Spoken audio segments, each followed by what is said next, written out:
Recording in progress.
The Arafura and Timor Seas region, or ATS, is unique in terms of its ecology, geography, and socio-political structure.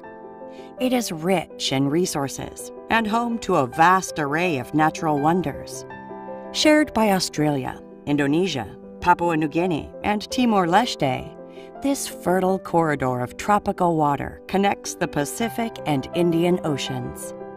This area provides the peoples of many nations with essential resources, while also stocking the world's oceans with biodiversity.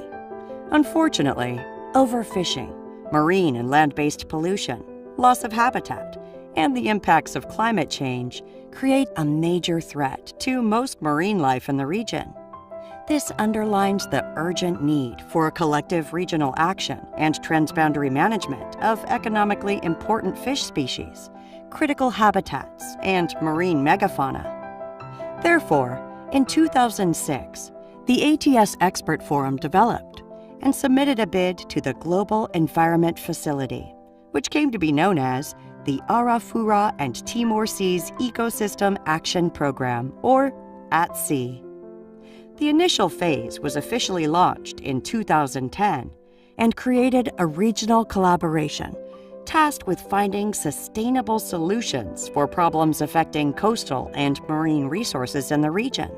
In 2019, the second phase of ATSEA, known as ATSEA-2, has been adapted to take the collaboration and coordination in the ATS region a step further through the endorsement and implementation of a 10-year vision for the ATS, known as the Strategic Action Program.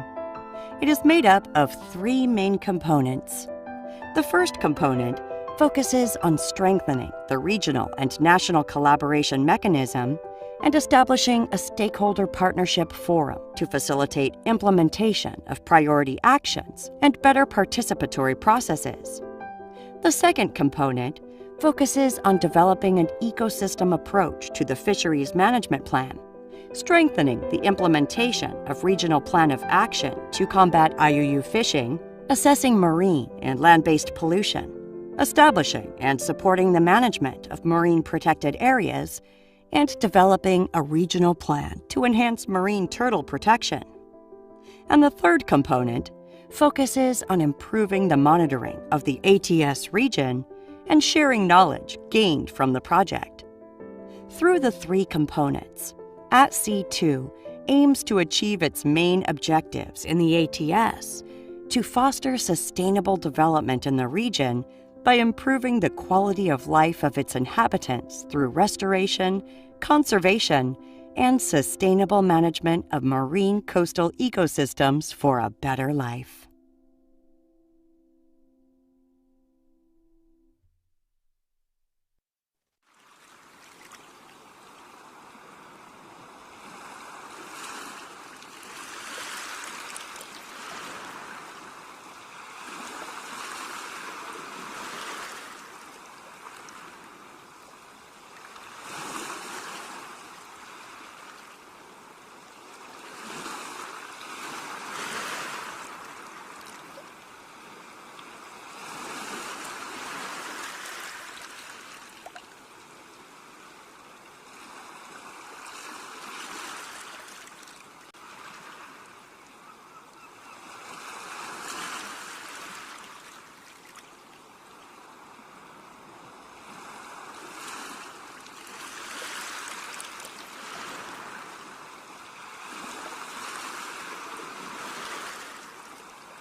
Thank you very much for joining. We will begin the event in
Welcome, everyone. Thank you for joining us for the session titled Climate Change Adaptation for Coastal Community, Learning from East Asia and Arafura and Timor Sea region.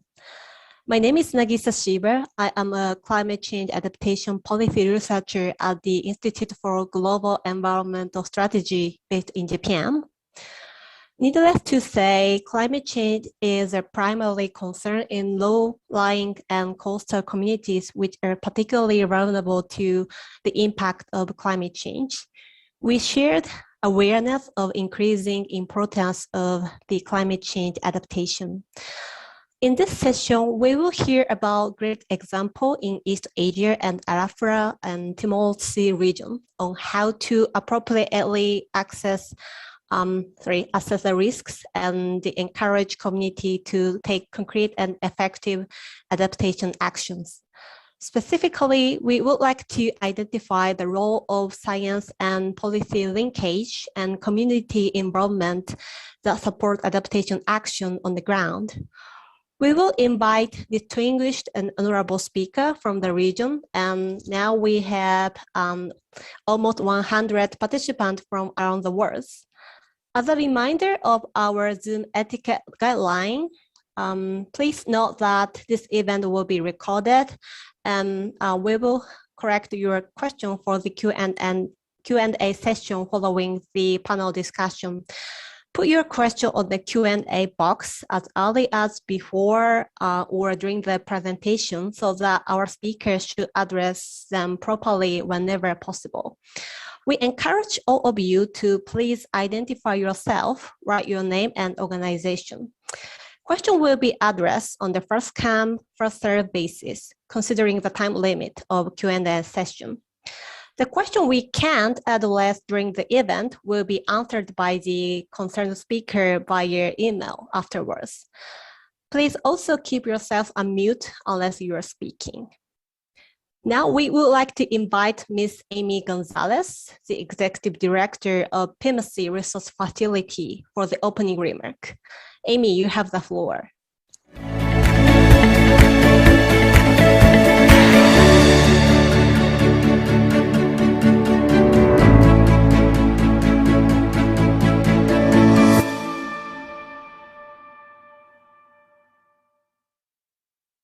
Okay, thank you, Nagisa. Good morning, everyone.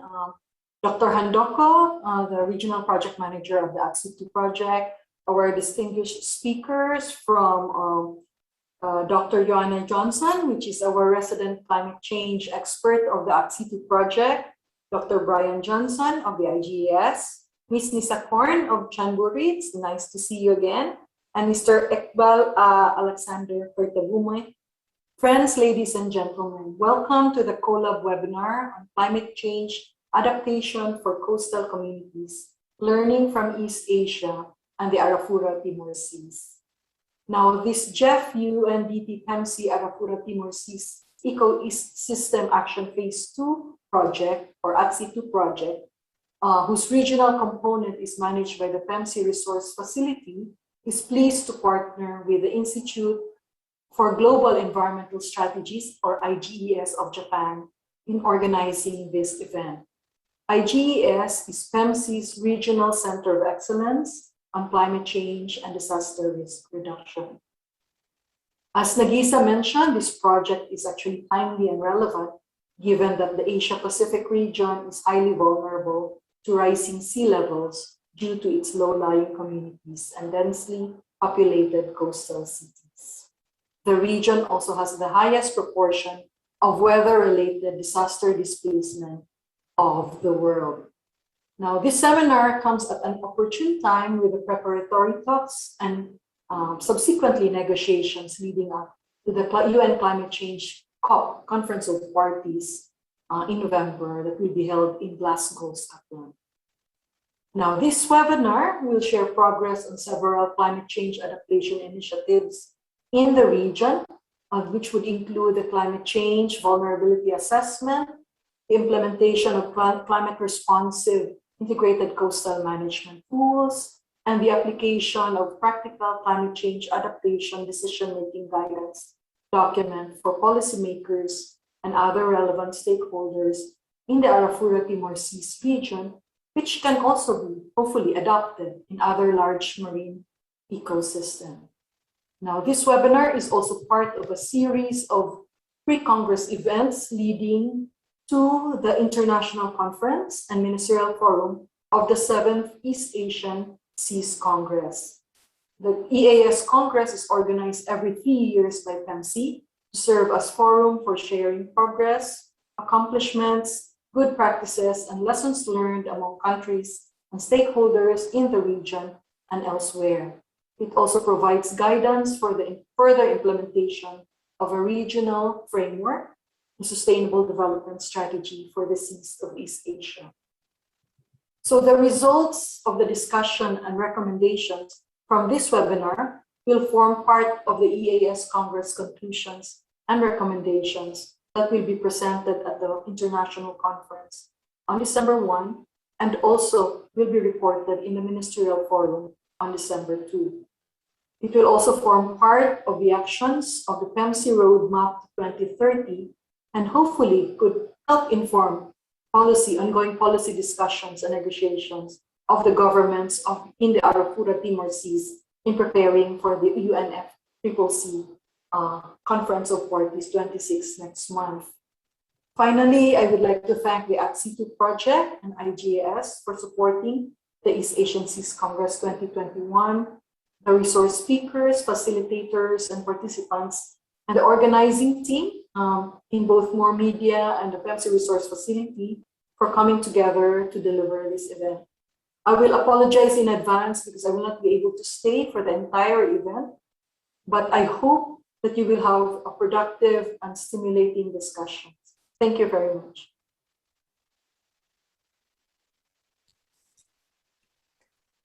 Thanks, Amy, for your inspiring message. And this was an excellent kick-off of the session. Now we will move on to the first presentation series. Our first speaker is Dr. Joanna Johnson, who is a director and a senior scientist at ATSEA-2 Pacific. Joanna has been actively involved in marine and coastal ecosystem and resource management, particularly from the perspective of climate change vulnerability assessment. Joanna, I will now hand over the floor to you.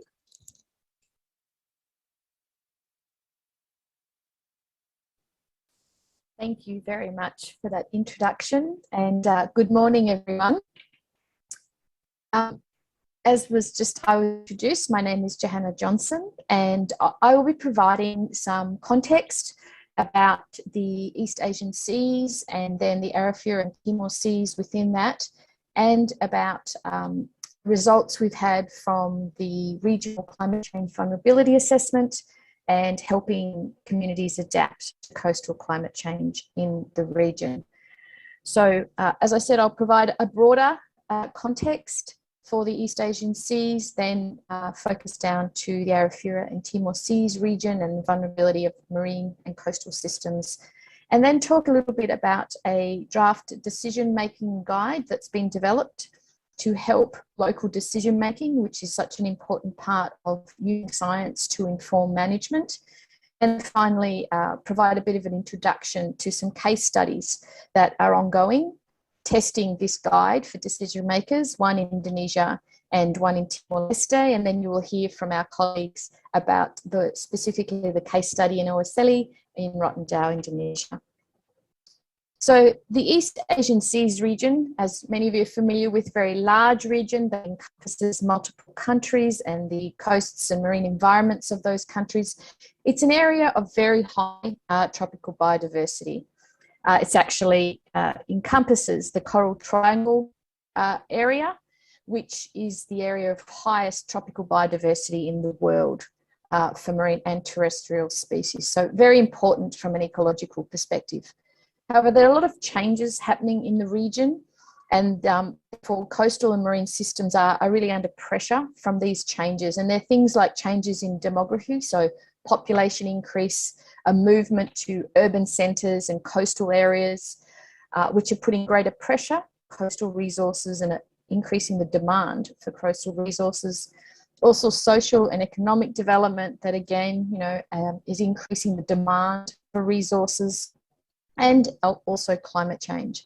And all of these drivers are actually impacting specifically on coastal and marine resources, and sorts of impacts are coming from things like land-based pollution, particularly again as populations increase, people move to the coast.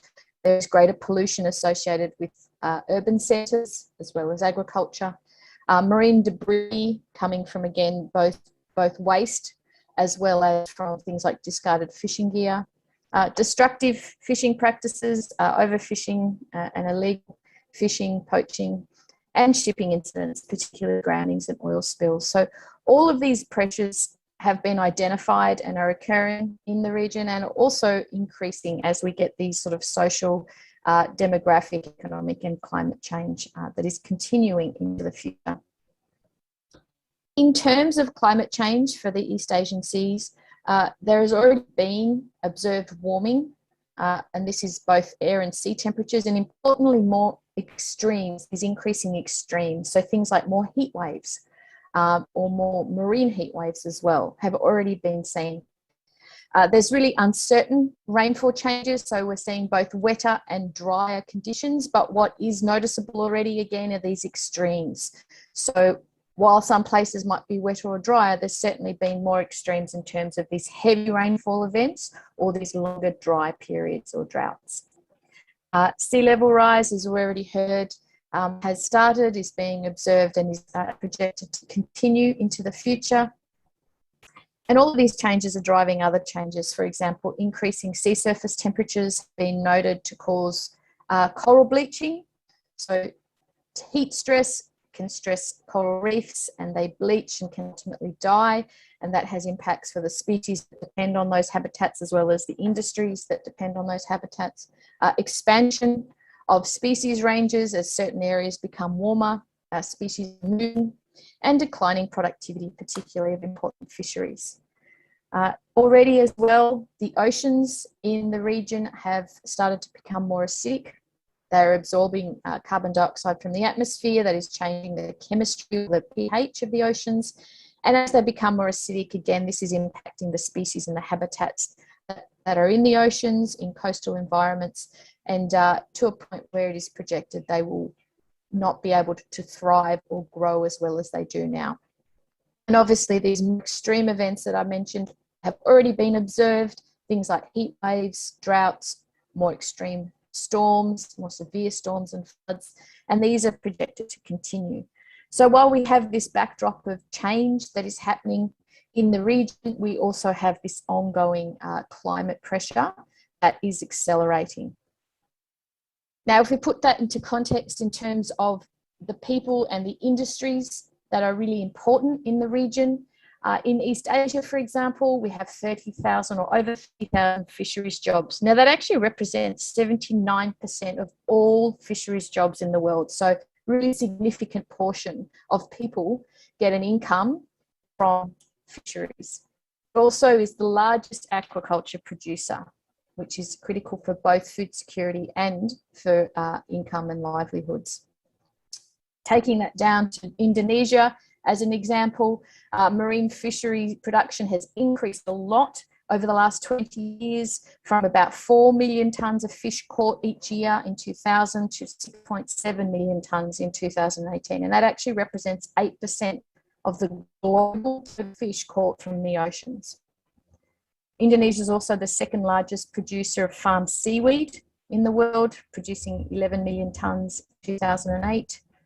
And has the second largest fleet of fishing vessels, over 24 metres. So the resources of coastal and marine ecosystems are critically important for industries and communities in the region.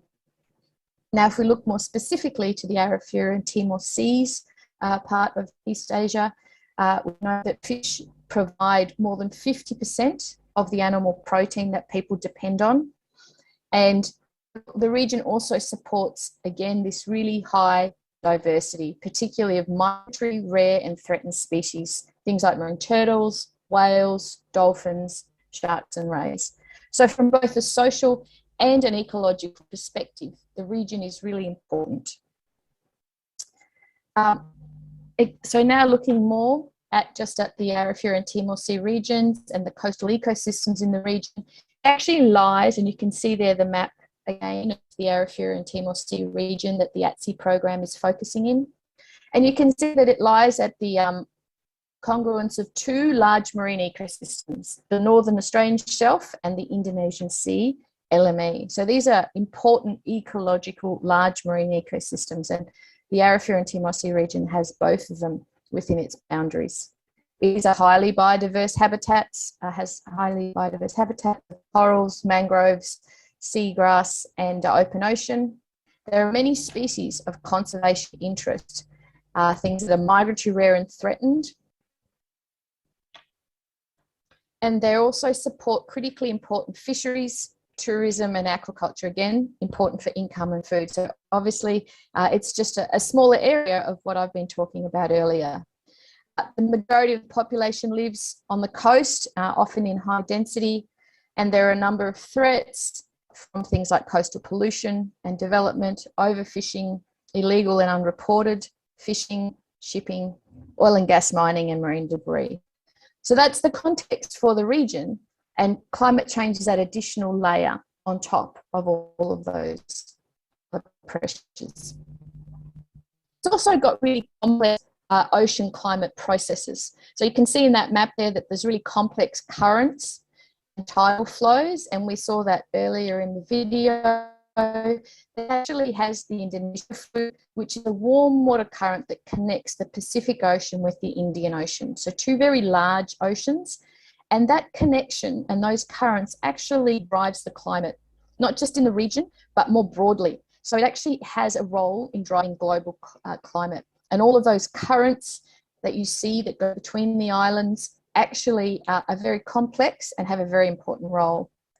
They're very low profile coasts, so low-lying atolls and islands, a very shallow continental shelf, so not very many deep oceans, and complex sort of tidal processes.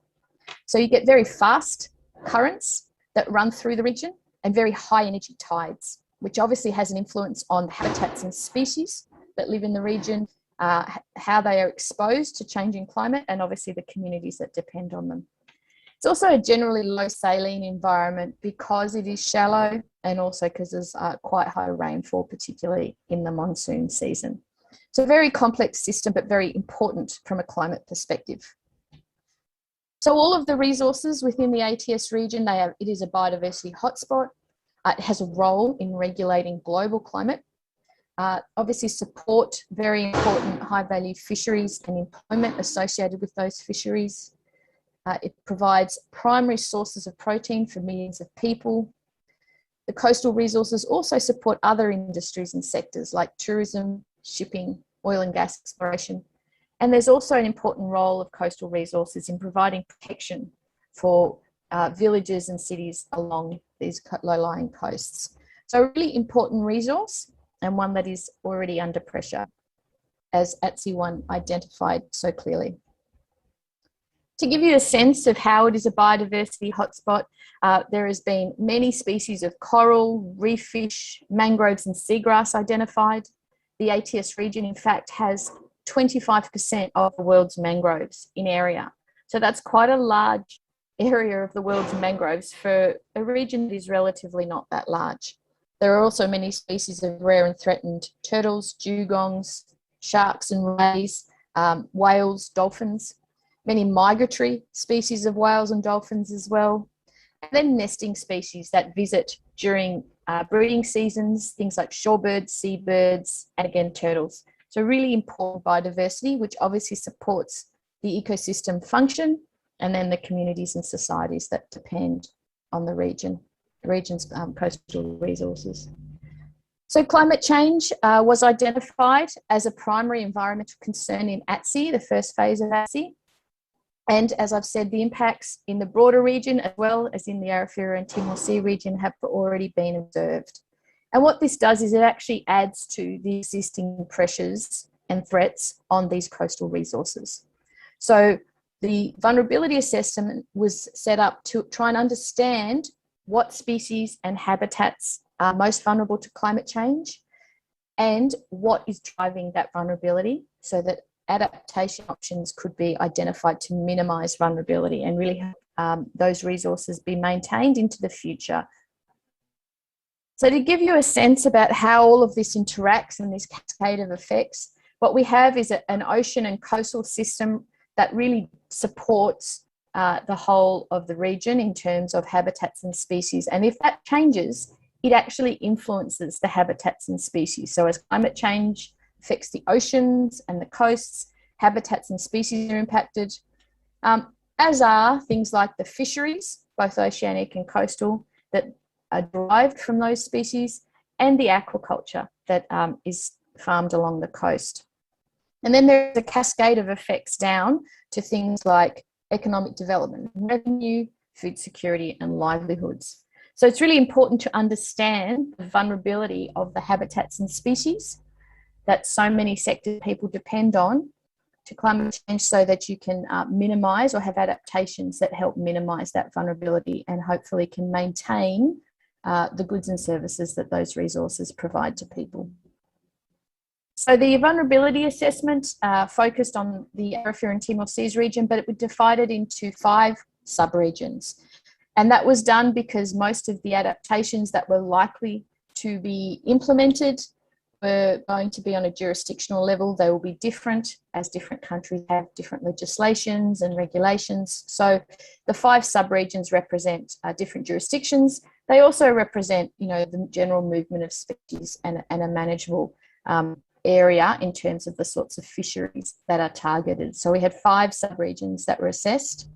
We used a fairly well-known and standard framework of vulnerability that comes from the Intergovernmental Panel on Climate Change, whereby you get a measure of exposure and sensitivity to understand what the potential impacts might be on species or habitats, then factor in the adaptive capacity to then get an ultimate measure of vulnerability.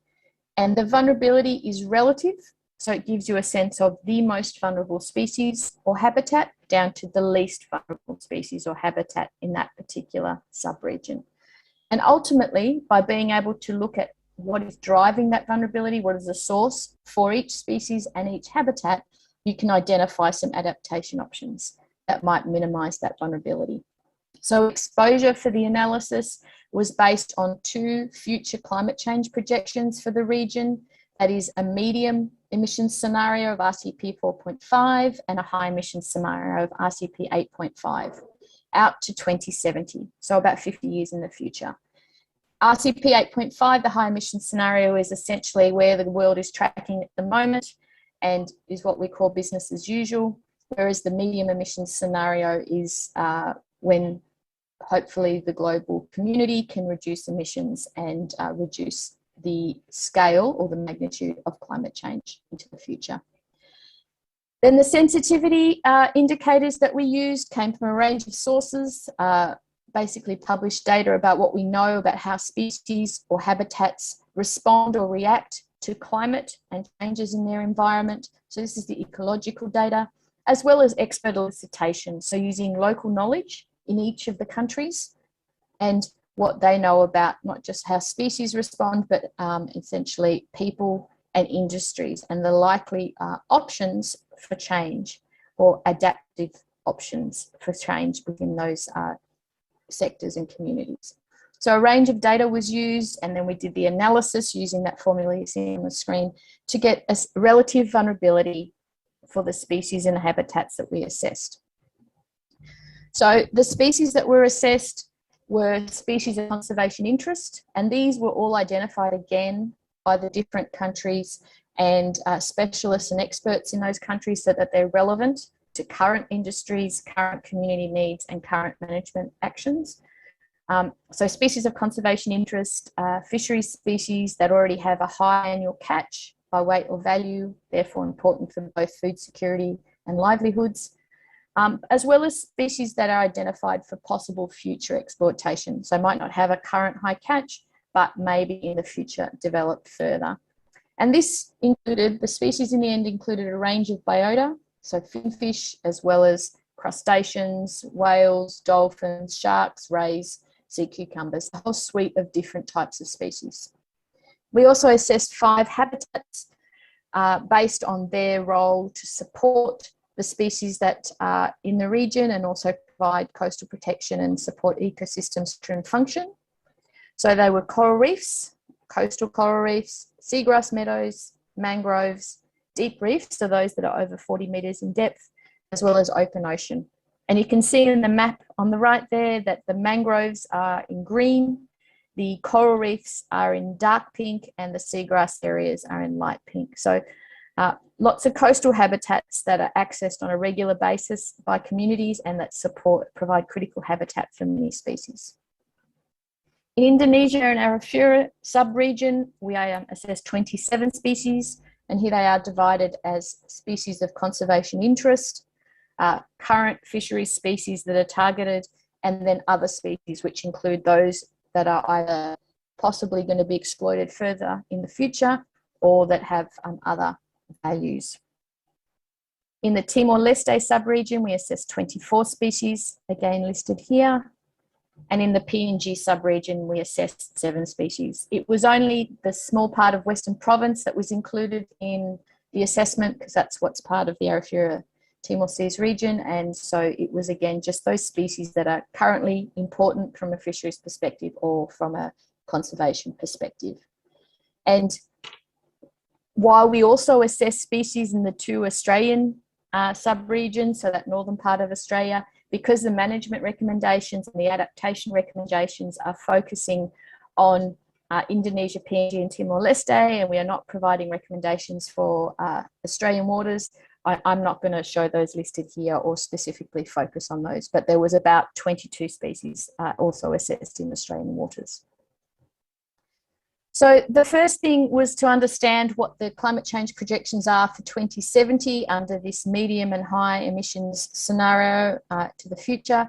Now, this is a lot of data in front of you, and you don't need to focus on the details, just to show that we did this. We actually spent quite a lot of time making sure the projections were relevant to each of the 5 subregions that were assessed, and that in some cases we actually needed to do downscale projections or modelling for the subregions. So we were very fortunate to partner with the Indonesian Met Services, and they actually reran some of the climate projections for rainfall and air temperature for specifically this project and this assessment.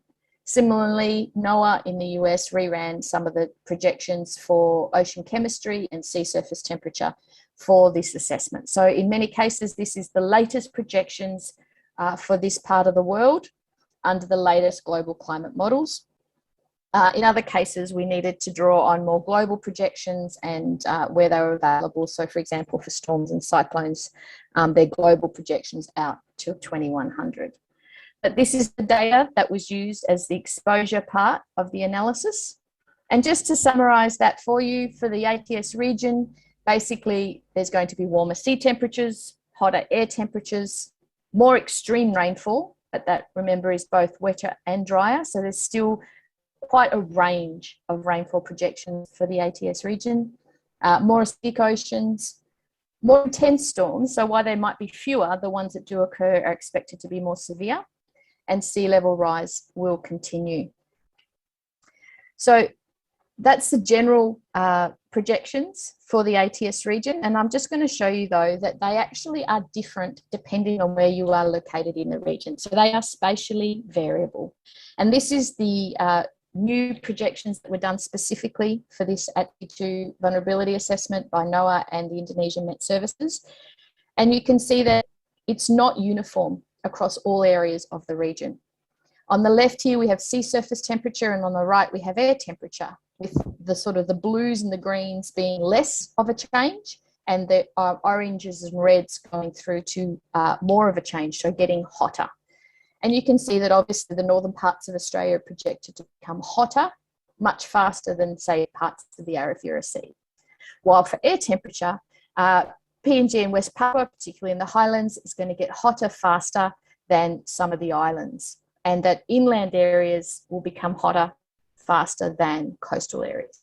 So it really matters where you are, whether you're a species, a habitat, or a person who relies on that species and habitat. It really matters where you are located as to what changes you will be exposed to. Similarly for ocean chemistry on the left and rainfall on the right, it really matters where you're located. With the Gulf of Carpentaria and obviously into Western Province PNG, expected to experience the greatest declines in pH, so becoming more acidic in the ocean there, and that's the dark red. Then parts again of the Arafura Sea, which is green and blue, and is going to experience less of this acidic waters or declining pH. For rainfall, again, some parts are likely to become wetter, and that's the dark brown areas, and that's again in West Papua and parts of PNG, whereas quite a lot of the islands, and you look at Timor-Leste data, they're in the greens and blues, so not as much of a change, perhaps no change at all in total rainfall or a decline even, but when the rain falls is going to be critical. It's those extremes, the more flooding or more heavy rain, and then the longer dry periods, that is going to have an effect on the ecosystem and therefore the fisheries and the industries. So some of the results just summarised for habitats. Again, because climate is changing in different ways in different parts of the region, the habitats are also affected in different ways depending on where they're located. So the results are spatially variable. So shallow coral reefs are highly vulnerable to climate change, in particular increasing sea surface temperature, ocean acidification, their current poor condition, and other non-climate pressures like land-based pollution and lack of management. Whereas seagrass meadows are only moderately vulnerable to climate change. In particular, there are hotspot areas of vulnerability where sea surface temperature is increasing the most, changing rainfall patterns. There is low connectivity between seagrass meadows, therefore recovery will be slower, other non-climate pressures and lack of formal management at the moment. For mangroves, the story is similar, moderately vulnerable to climate change, particularly around Timor-Leste and Western PNG, due to things like sea level rise, rainfall declines. So it's those locations again where there are projected to be rainfall declines, poor current conditions, low species diversity, low connectivity, which can affect recovery, and lack of current formal management.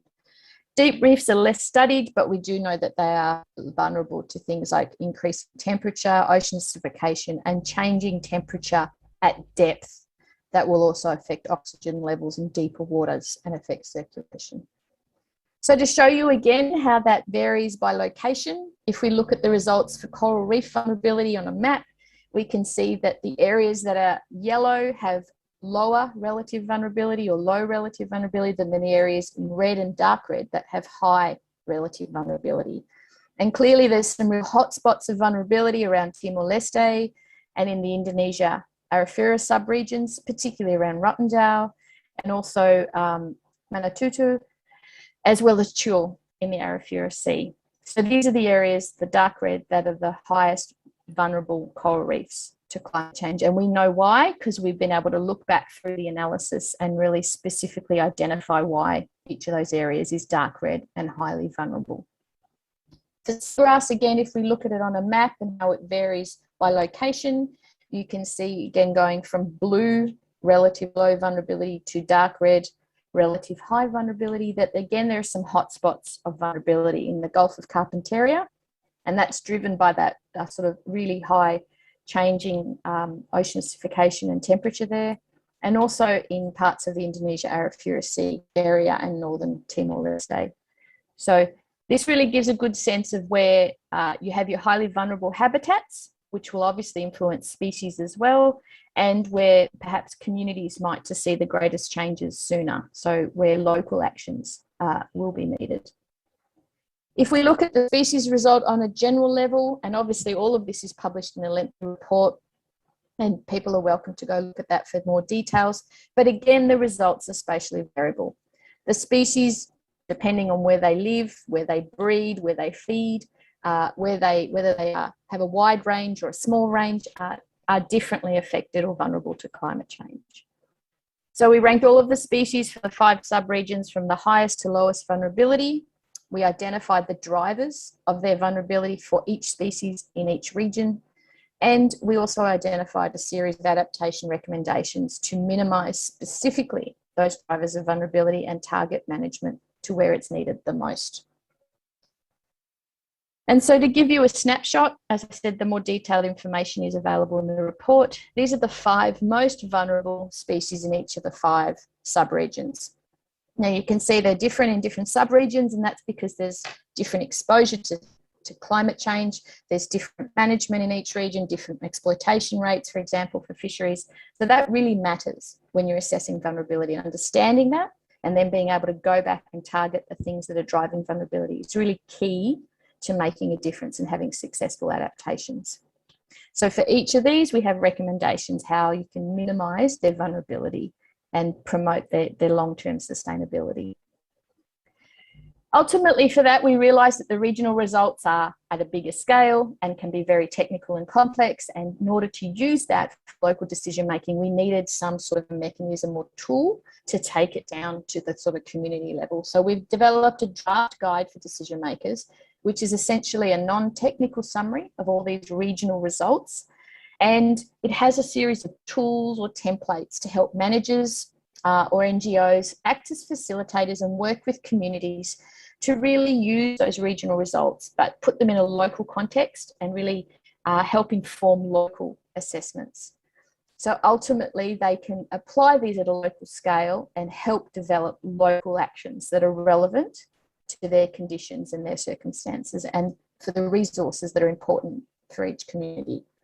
So the guide aims to facilitate this targeted and appropriate identification of adaptation actions that can be implemented at a community level. It has things like this where we have a range of different inputs. You know, the green are the regional inputs that come from the regional vulnerability assessment results, but then a whole lot of local knowledge is also inputted at the different steps, and that's the blue boxes here. So there's 5 steps in the guide, starting right up at selecting local areas for the assessment down to moving to implementation. And in each step, there's a series of tools to help communities work through that with the facilitator and have a series of outputs that ultimately lead to developing a community action plan, with the goal that the community action plan is helping them minimise the vulnerability of their important natural resources to climate change, but links back to the regional results. So while it's a complex process, we're trying to simplify it in the guide and provide these tools for facilitators to work with communities and ultimately end up with this action plan. The 2 case studies that we have in the ATSEA region, one in Timor-Leste, which is what we're calling a light touch case study, working with an existing project that's also under the ATSEA-2 program to support the ecosystem-based approach to fisheries management and inputting the regional results and the guide to that process. And then a more in-depth case study in Rotendao, in Oaseli village, that is using the guide from start to finish, testing it, improving it, and ultimately, we'll have a final guide that could be applied to other locations or communities. And the Oaseli village is, like I said, something that you'll hear about more from the next speaker. So the potential output we're hoping from these case studies is essentially, really testing this ability to have a local scale assessment of community dependence on their vulnerable fisheries, but understanding regionally why these fisheries are vulnerable or these habitats and species are vulnerable. Developing a local action plan that really targets actions to minimise vulnerability so that we can support long-term food security and livelihoods. Incorporating local findings into the national and regional initiatives. And ultimately, we'll write all of this up, have some lessons learned, and finalise the guide so that it can be used by other local communities. So the Oaseli case study is in progress. I think it's been really successful so far, and you will be hearing from Iqbal and Riz about how that's been going and some of the findings. Thank you everyone for your attention. Thank you so much, Johanna, for your informative presentation. You reminded us that in-depth assessment enables us to get a clear picture of the current status of climate change and vulnerability in the region, as well as what kind of action to be taken. Thank you very much. So as the next speaker, I would like to invite Mr. Iqbal Alexander, the founder and the director of Kartaburi Bumi Recycling Center. He will be sharing the application of the climate change adaptation program that Johanna has introduced into the local practice. So Iqbal, you have the floor. Thank you, Nagisa, and thank you, Johanna, for introducing me. Can anyone share my slide? Okay, so the implementation was conducted from 25 of September to 11 of October for more than 2 weeks. Doing a field trip during pandemic has its own challenge. But we applied COVID-19 protocols throughout the trip. We gathered people in open space and not more than 20 people.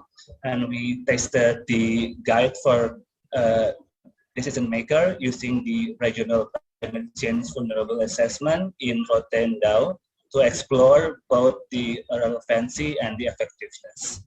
The case study took place in fishing village called OSLE. Next slide, please. And as you can see from the map, OSLE is the southernmost point in Indonesia. And in early 20s, the national government built military base. And that was also a turning point, not only for sovereignty, but also for the protection of vulnerable species and habitat. Next, please. We use several methodologies to carry out the case study. The first one is immersion.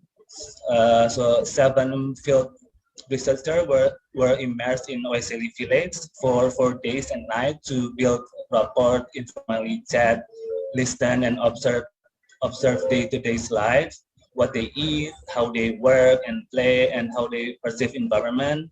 We engaged with more than 80 committee members, including women, youth, village officials, with team briefing in the end of each day to discuss emerging findings.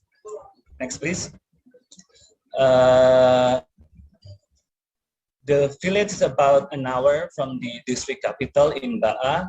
OSLE village has around 2,800 residents and around 480 households.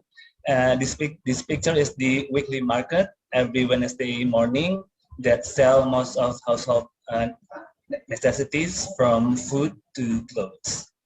Next, please. The village is divided into 5 sub-villages. 1 village is located on the coast, and 4 villages are located upland. And Christian is the main religion, with minority Muslim who live on the coast, and Catholic. The village has reasonable with electricity, phone signal. However, the supply of fresh water is limited. Next, please. Most of people make income as fishers, seaweed farmers, and crop farmers, like raspberry, palm sugar, and vegetables. And a mother said to us once, ocean is our supermarket. We get our food from the ocean. So these 3 pictures explaining that a lot of women went to the ocean to glean for mussel and crab. They use like a giant fork to look for mussel and crabs. Next, please. There is a distinctive occupation between men and women. Kitchen and farming usually are mom's role, and fishing and palm sugar are usually dad's role. Women typically have multiple roles as a busy routine with domestic activities, seaweed farming, crop farming, caring for young children and elderly. They wake up from 5 in the morning and take a break during the day. And at night, women like to spend time relaxing, praying, and watching TV. While men who live on the coast mainly work as fishers, spending most of their time in the ocean, while men who live upland work harvesting palm sugar. but we managed to ask them to describe how they spend their life from the time they woke up until the time they go to bed. Next, please. While income is unpredictable, many families need at least 250,000 per week to buy rice, betel nuts, cigarettes, groceries, and daily money for children. Family also have increasing needs for gas, for smartphone credit, and motorbike gasoline, saving to buy a new boat or livestock. And there is a constant need to contribute to the church and to wedding and funeral expenses. Many families take loan from fish buyer or see to make ends meet. Next, please.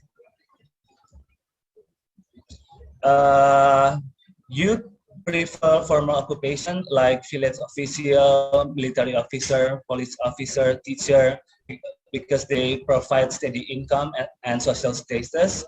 It will make our parents proud, but other work opportunities include migrating for employment to Bali, Jakarta, and other cities, and exploring emerging tourism opportunities in OSCE village as tour guides, hospitality workers in restaurants, hotels, and photographers. Next, please. But there are also some tension between people who live on the coast, with majority Muslim and fisher, with the people who live upland and working as a crop farmer.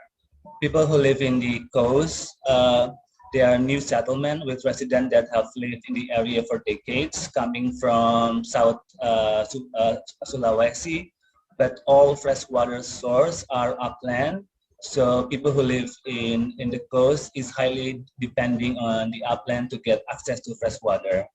But there were less observed tension around ethnicity and religious differences, as the head of the village described. Either you pray on Friday or Sunday. So, and inter-religious marriage is common and traditionally approved. Next, please. So climate change has disrupted people's livelihood and community. They have noticed that the extreme weather has affected their crop a lot, and they noticed in April 2021 there's a big storm, Seroja, that not only destroyed the crops but also destroyed the coral reef. So they already noticed that something is going on with the weather, and they need to do something about it, but they're not really sure how they could improve the quality of the environment. Next, please. Fish is a low-valued community. They rarely eat fish for festivities. People serve pork, beef, lamb for birthday and wedding and funeral. And people not mention any fish that's significantly important for a cultural perspective. Next, please. And this is the participatory mapping that we did with the fisher. They say we go further and further to catch fish. In the early 90s, they used to just fish around the shore, but now they need to go to the next island to look for fish. And even now, the fish in the next island also is decreasing. So they're worried about how they're gonna look for food if in this area they don't provide food anymore. Next, please. And we also managed to do underwater survey to observe the coral reef and marine species. Next, please. And the first picture is one of the area that has healthy coral reef with a lot of fish. And the next picture is the coral reef that are either bleached or also destroyed by the use of potassium.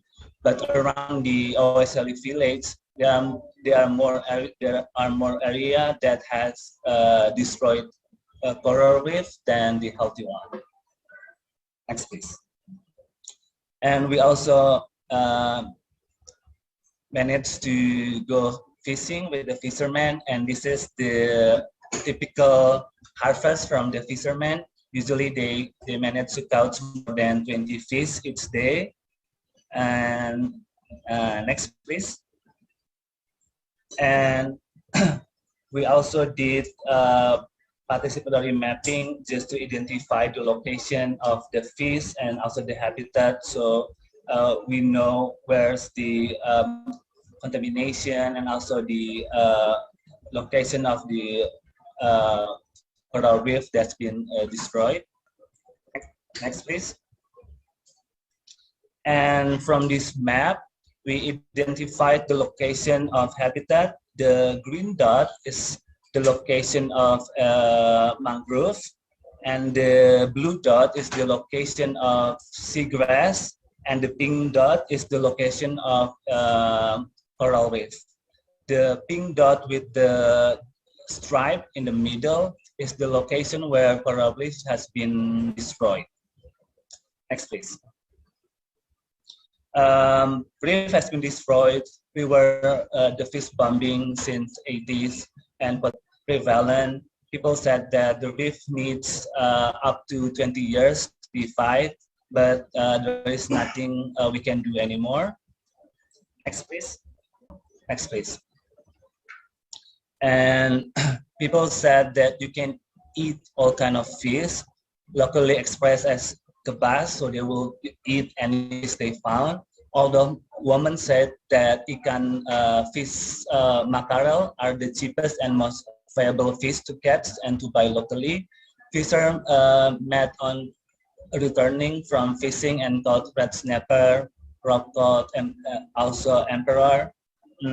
Fishers share that black-tooth fish and lobster and barramundi are getting rare, while prawn and squid are seasonal, but mud crab is common, but fewer people are interested in eating and or buying it. Next, please. Everything costs 20,000. They value fishes from the size, regardless the species differences. Only lobster, red snapper, and black-tooth fish are expensive, so people prefer to sell them outside the village. Local fish only choose common fish to sell and avoid any risk selling for high-value species. They also avoid the risk of getting jailed and fined if they sell protected species like turtle and shark. Next, please. Although people said that they don't want to catch turtle and shark, but their motivation is more to avoid law enforcement rather caring about conservation. As some officers tried to ask that I saw a turtle this morning. I want to catch it, but I didn't want to get jailed. Other fisher added that if we find that turtle, we will take it, but if it's alive, we will release it. And this sentiment is consistently agreed by most villagers, despite current management and conservation effort. But the lack of compliance with laws and other pressure mean that marine habitat and species are not adequately protected. Next, please. And this is the seaweed. In the early 2000s, most of women work as seaweed farmer, but the quantity and quality has decreased since the oil spills in 2009. So most of women lost their income up to 80% alternative earning. Some of them working in construction and some of them working in the farming industry. And they don't know how the seaweed become infertile. Next, please. The second methodology we use is FGD. We divided the members into 5 groups: fisher, all men, and seaweed farmer, all women. and fish buyer, both men and women, fish official, both men and women, and youth, all men. Each group consisted of 8 to 12 participants that are participated in 2 sessions. Next, please. So we made this welcoming poster to every group just to let them know that it will be fun and easy. And we also wrote the main activities of each FGD so they would know of what they're gonna go through every day. Next, please. The first FGD, we did identification of habitat and species. We used a flashcard to show them each of species and habitat. And among those listed 26 species, only one wasn't identified, which was dugong. Next, please. And this is the list of the identified fish. The black one is the one that most common, and the green one is the protected, and the red one is the one that wasn't identified in the region. Next, please. The second activities is to identify local issue. So we gave them post-it and asked them to write any potential adaptation from the local issue that previously identified.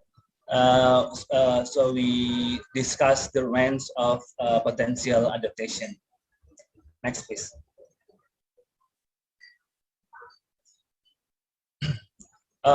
We developed this form for the first FGD to determine the local issue on habitat and species, also to discuss the range of potential adaptation. Some of them were pre-filled, the rest, like local name, local issue, and potential adaptation were discussed within the group. This form also defined the importance of its habitat and species from 4 categories: cultural, subsistence, economic, and conservation. Next, please. But when we asked about the subsistence importance, rather than ask them straightforward, but we kind of tweak the form by asking them, how does it taste like? Is it taste good or taste bad, or they've never eaten it? And after they answered that question, we followed another question by asking how often they eat. Next slide, please. And for economic importance, we asked its species and habitat, is it expensive or cheap? And then followed by how expensive or cheap it is to define the value of its habitat and species. Next, please. And the result is something like this. So we have its habitat and species valued and assessed by the local, with the local name, the importance, local issue, and the range of potential adaptation. Next, please. The second FGD, we narrow down the local issue into 8 local issue. Next, please. And this is the 8 main challenges identified by the group. The first one is ikan sedikit. The quantity of fisheries catch is decreasing, especially for high-value species such as black titfish, lobster, and lab snapper. And then the second one, rumput laut noe, quantity and quality of seaweed is decreasing. Families that rely heavily on seaweed have to find alternative livelihood. The number 3 is people not associate value with mangrove and seagrass, despite both of the habitat providing critical habitat for many fishery species. The next one is coral reef has been destroyed by dynamite fishing and reducing available habitats for target fishery species. The next one is the overuse of potassium and locally made fish poison by fisher, and turtle are being hunted and discreetly despite protection of flow. and people will not report their families for illegal activities such as dynamite fishing, fish poisoning to avoid retaliation. And also there's an increasing interest and trend in ecotourism in Rotendao. Next, please. So from those 8 main challenges, they come up with local action, and we filter those local action with 2 metrics. The first metrics is to assess the effectiveness and the acceptance by the community. So they will just put the local action within the metrics, which one is the most effective and which one is the least effective, and which one is socially accepted and not socially accepted. Next one, next please. And the second matrix, we assess the local action by the cost and also the capacity, which one will cost less and which one will cost more, and which one that they could do it independently and which one they need technical assistance. And we did this 2 metrics for 5 groups, and the result as below. Next please. So the result is like this. This is the potential adaptation coming from the fisher. As you can see in the right side, you can see the green, the yellow, and the red. The green means that it's low cost, low capacity, and then the yellow one means that it's maybe low cost but low capacity, or high cost but high capacity. And the red one is the one that's low capacity, high capacity but high cost. And we did this with the 5 group. Next please. The next slide coming from the mother, the 5 group. Next please. And in the end of the day, we gather the representative of each group to see what other group come up with. Next please. So we hang all the result in our hotel, so people could see from each group what they have come up with and what are their local action. Next please. And after that, we ask each member of the group to explain more about their local issue, local adaptation, local action, and what they think would give more impact from their local action. Next please. And in the end of the activities, we ask each a member of the group to vote which of the local action will give impact for the whole community. Next please. And the result are these 3 priorities for local action. The first one is to develop ecotourism in the village. The second one to make village law on fish poisoning ban, and the third one is to make awareness video to protect the sea turtle. Next please. And in the end of our field trip, we also asked children, because we haven't got any insight from the children, so we gave children a piece of paper and asked them to draw what they think about environment. Some of them coming up with big stone. Our roof was flying. We gather in Bapak Tua homes to pray. Some of them say that we rarely see shark anymore. My dad looking for titfish to Australia. And some of them saying that if we want to see shark, shall we go to Australia in the future? And this is the idea from the next generation about what they perceive on environment. Next, please. Yes, that's it from me. Thank you. Thank you, Iqbal, for sharing this great practice where you involve the local decision maker and coastal community member in a very successful way. I was amazed by the fact that you extracted local knowledge in great detail and identify specific action areas, which are absolutely the key elements of community-based adaptation. Thank you very much.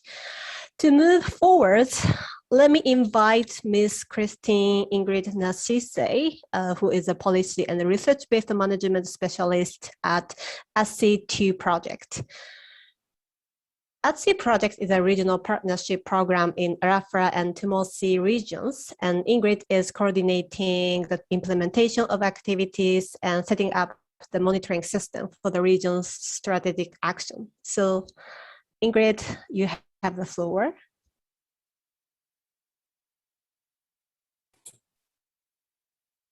Thank you very much, Nagisa, and good morning to all. I am honored to be able to share about PEMSEA's work on ICM and how ICM can be used as a framework for addressing climate change adaptation at the local level. Do you see my screen?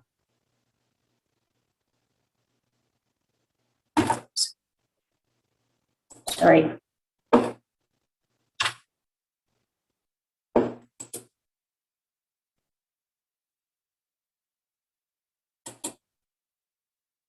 Sorry, I'll be sharing my screen.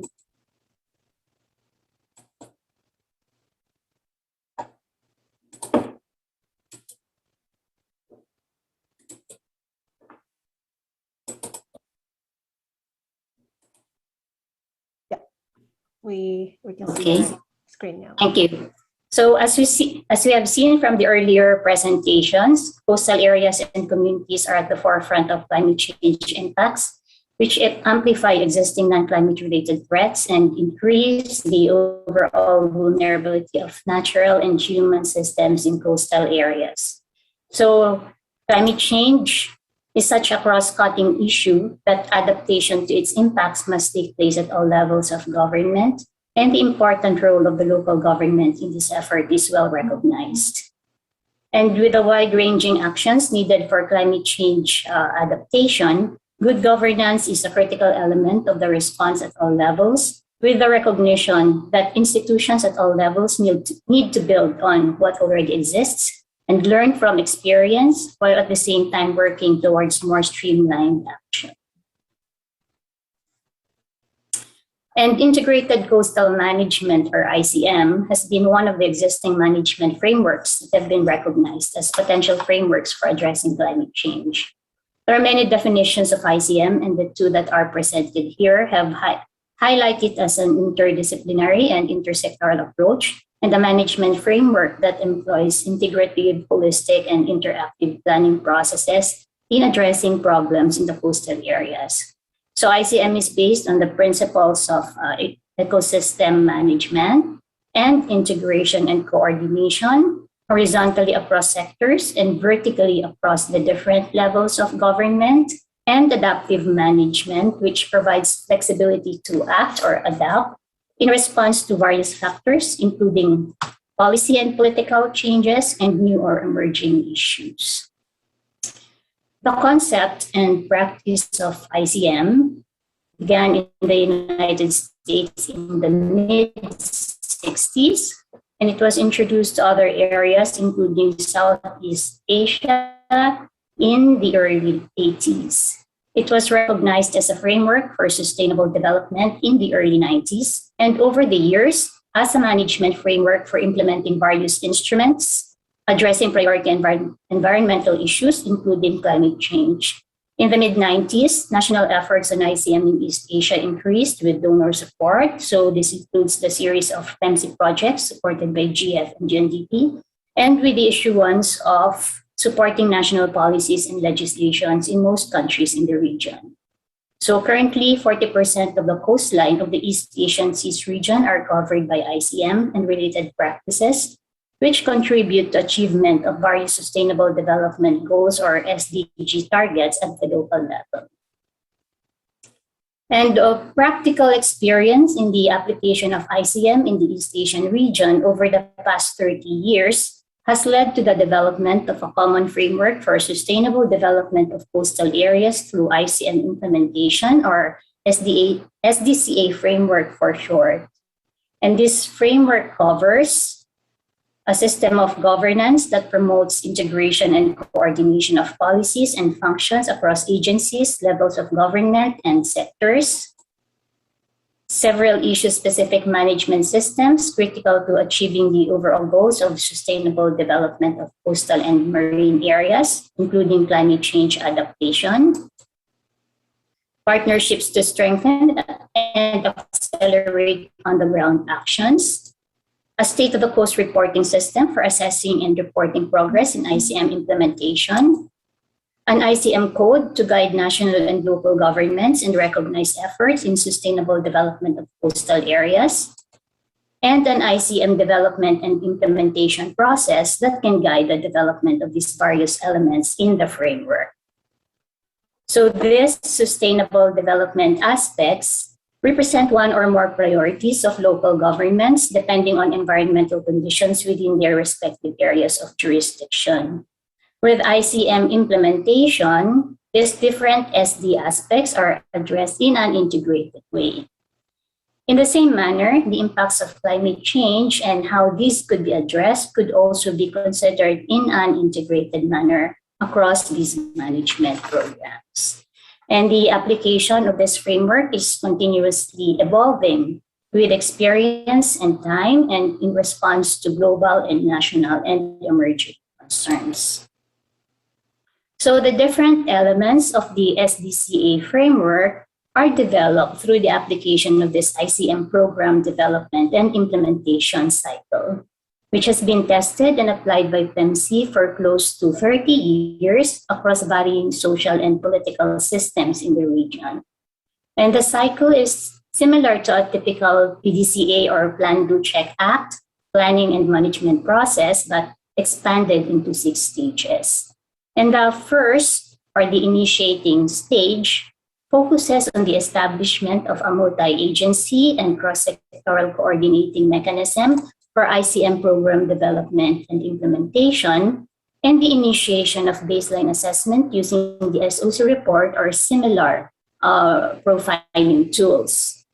And the second, or the initiating stage, focuses on identifying priorities for management actions through the SOC report, consolidation of available data and information, conduct of risk and vulnerability assessments, and stakeholder consultations to get people's perspectives on issues and risks. And in this stage,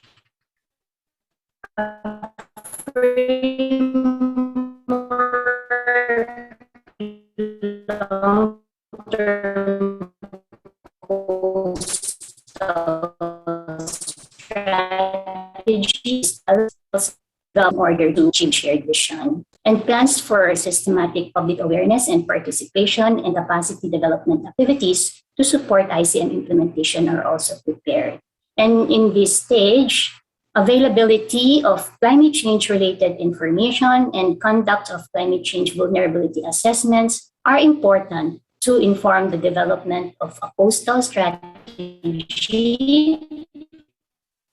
and capacity building and public awareness engagement plans that address. The third, or the developing stage, focuses on developing the medium-term coastal strategy, implementation plan, the coastal use zoning plan, and issue or area-specific management plans, including the institutional arrangements and financing mechanisms that will support the implementation of these plans. Similarly, the availability of information on climate change vulnerabilities and proposed adaptation measures are important for consideration in these plans, which will need to be adopted by the local governments to enable their implementation as part of their work programs and budget plans, and also of those of partners from various sectors. After some period of implementation, in accordance with the local government planning cycle, which is typically 3 to 5 years, a process of program review and evaluation will need to be undertaken in order to assess progress and accomplishments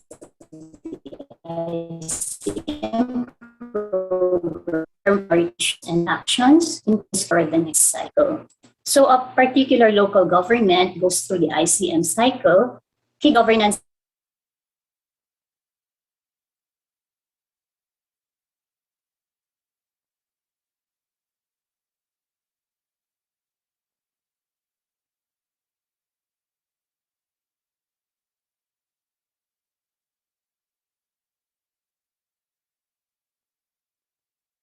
I'm sorry, that might be some sounds problem. So could you please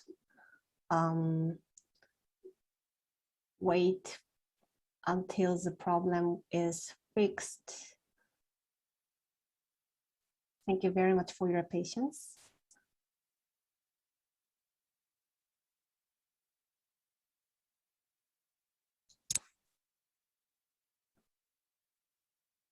So Ingrid, can you hear me?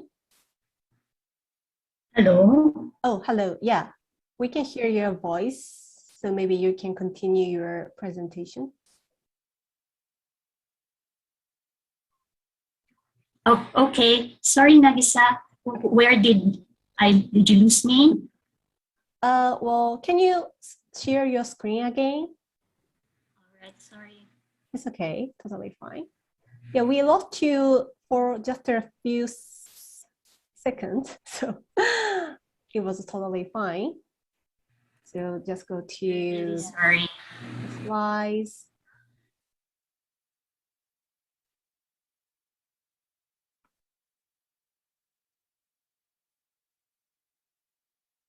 Yeah, maybe 6. I'm back here. Yeah, go ahead.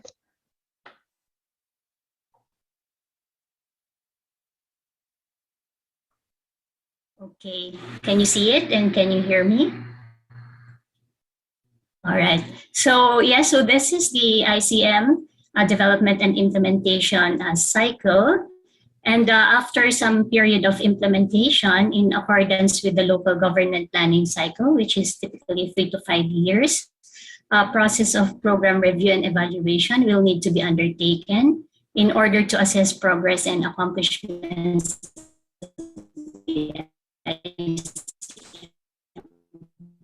program, confirm priorities of the plan for the next cycle of implementation. So as a particular local government goes through the ICM cycle, key governance elements for the ICM program are set in place, including local coastal strategies and implementation plans, which need to be adopted to secure political commitment and resources for their implementation. They also set in place institutional arrangements that facilitate interagency, multi-sectoral cooperation and collaboration, including a high-level program coordinating committee composed of heads or senior representatives of various agencies and key stakeholder partners, a program management framework, office, preferably within the government's framework to coordinate day-to-day operation, and technical or expert groups to provide scientific and technical support to the development and implementation of the ICM program. And guided by relevant national laws,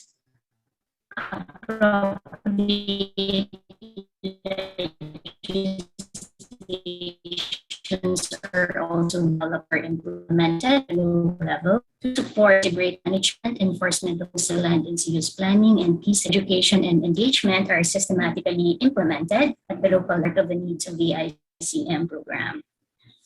Appropriate financing mechanisms to fund and sustain the ICM program are also developed, which will include incorporation of proposed actions into the work plans and budget plans of local governments and concerned client agencies, and potentially engagement of a private or business sector partners, development of projects for bilateral and multilateral financing, use of revenues from fees, licenses, and so on.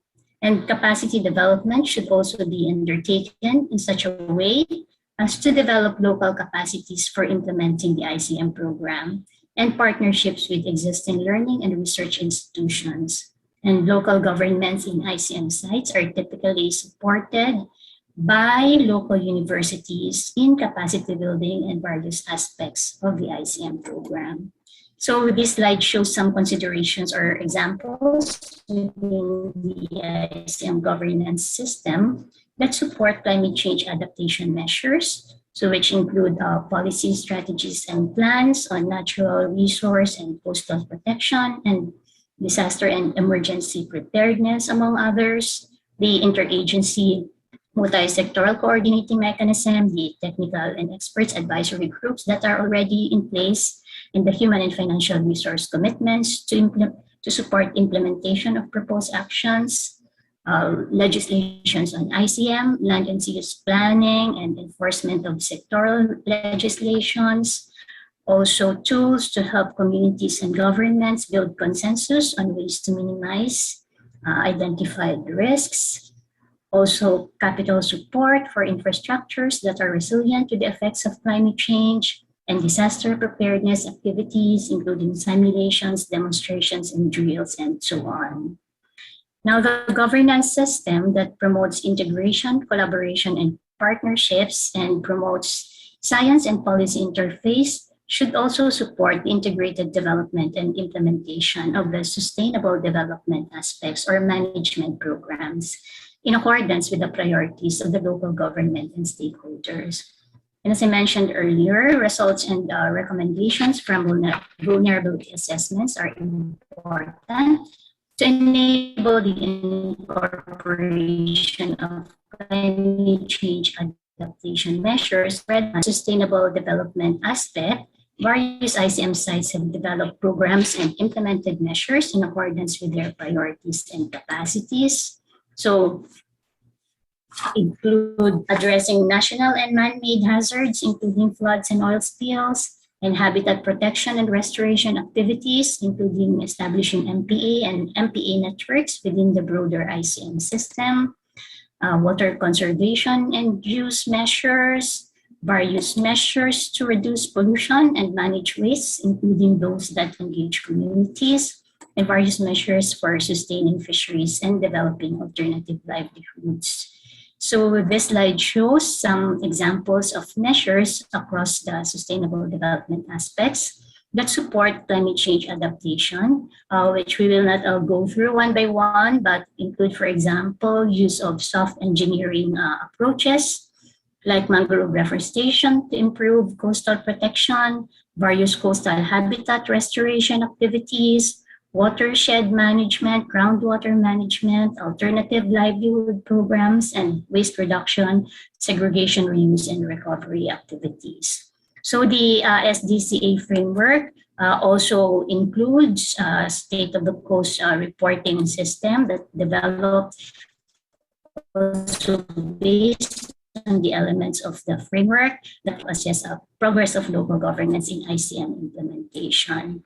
And the framework also includes this ICM code, which is also a framework that can help assess and recognize the progress across ICM sites in the region for ICM implementation. So we have seen, and I hope it's clear from this presentation, that ICM has evolved into a comprehensive system for sustainable management and use of coastal and marine areas, such that it provides local and national governments and key stakeholders and partners a systematic approach to planning, developing, implementing, monitoring, and evaluating programs that address local issues and priorities in an integrated manner, including those related to climate change. And for ICM and other coastal management programs that have developed, focusing on selected priority issues and have yet to consider aspects of climate change adaptation, these can be incorporated by going through their next ICM planning and implementation cycle and including a climate lens from the baseline setting, conduct of risk and vulnerability assessments, development of strategic plans, zoning plans, and implementation plans that target increasing the ecosystem and population's resilience to impacts of natural and man-made hazards, including climate change and so on. So this is just to emphasize that ICM programs can be further strengthened to support climate change adaptation through deliberate incorporation of climate change considerations into the ICM development and implementation process using appropriate tools and instilling adaptation thinking into various facets of management and the public consciousness. So thus far, implementation of ICM, although in varying levels of maturity, covers 40% of the coastline of the East Asian region, and with some demonstration sites in the Arafura and PEMSEA region as well. So then in the EAS and ATS regions provide an opportunity for ICM implementation to contribute toward achievement of climate change adaptation commitments and targets of countries in these regions. Thank you very much for your attention. Thank you, Ingrid. You highlighted how the ICM has evolved to help communities' climate change adaptation with some concrete example. So ICM is widely known effective tool to manage coastal zone, but you help us to reevaluate the ICM framework in the adaptation context. Thank you very much. Now we would like to learn a little bit more about ICM cases. So let me invite Ms. Nisa Korn Vivek-Win. Nisa Korn is the ICM program coordinator at Sasuk Municipal Office in Chonburi, Thailand. She will be sharing the case of adaptation practice with ICM from local perspective. Over to you, Nisa Korn.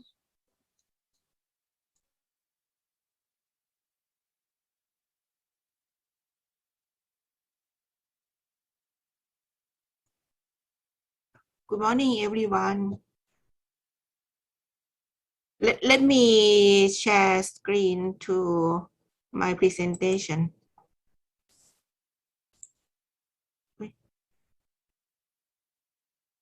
Excuse me.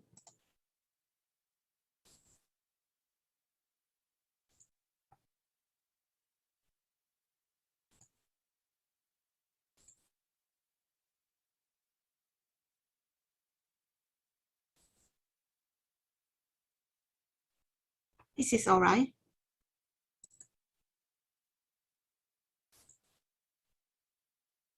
For me, I will share for everybody in terms of local government practice. Like Ingrid had, if you for more information about the ICM project, Chonburi is the province in Thailand that we starting to be the ICM site, demonstration site. And then now we rapid transform from the agriculture to industrial economic. Is caused by through the habitat loss, the pollution, and so many youth conflict. So we set the task team for risk assessment for the integrated system, and then the coastal strategy, also the public awareness.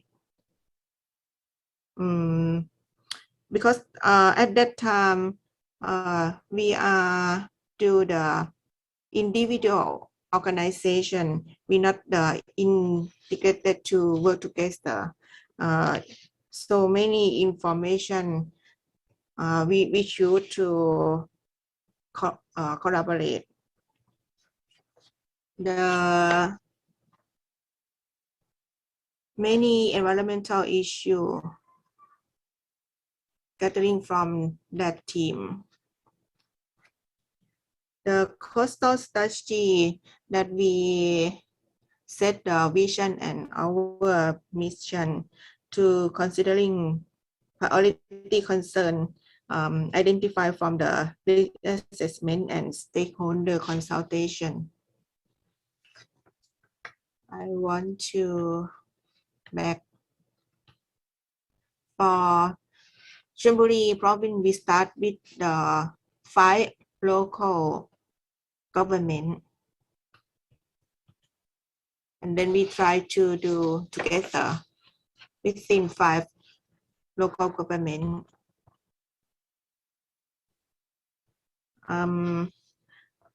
Activity in the coastal strategy implementation plan for us, we need to strengthening the governance mechanism for coastal and environmental management. Also, the implementation of management program related to 5 aspects. Yeah. The governor for Chonburi province to be the chairman for our committee or task team.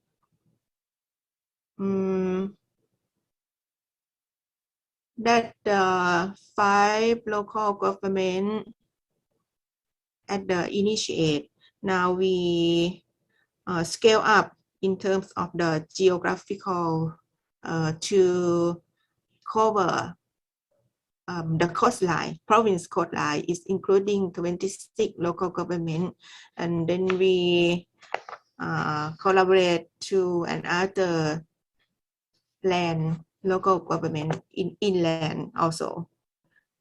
That's over our province. We address new priorities on concern after the year 2010. Coastal erosion, climate change is including in our concern. We also updating in accordance with new law. Now it's law about the marine and coastal resource management. For all of local government, we have to set the one vision together as healthy city. The activity also related to habitat protection, restoration, and management, food security and alternative livelihood development, pollution reduction and waste management, hazard prevention and management, also the education, mobilization, and capacity building. We want to share you some activity for our city, our province. Yeah, just quick. That related to the lesson from previous presentation of the speaker in the first section also.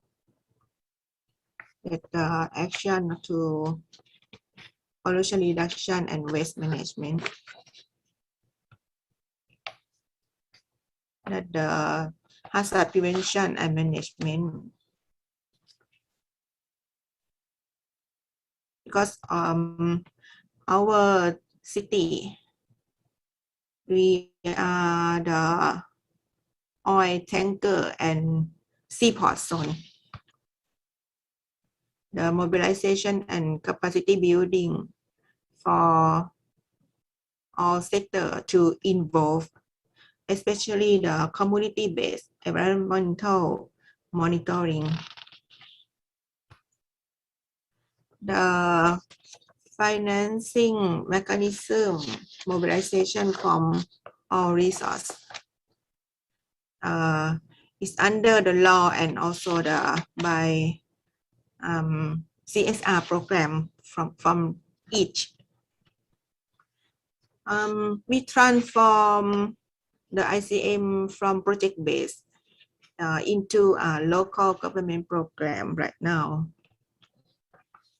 The designing marine conservation activity to decrease vulnerability of shrimpery to climate change impact also our activity. For Sansuk municipality is my city. We set the coastal erosion risk management as our priority seriously impact to hit our tourism area.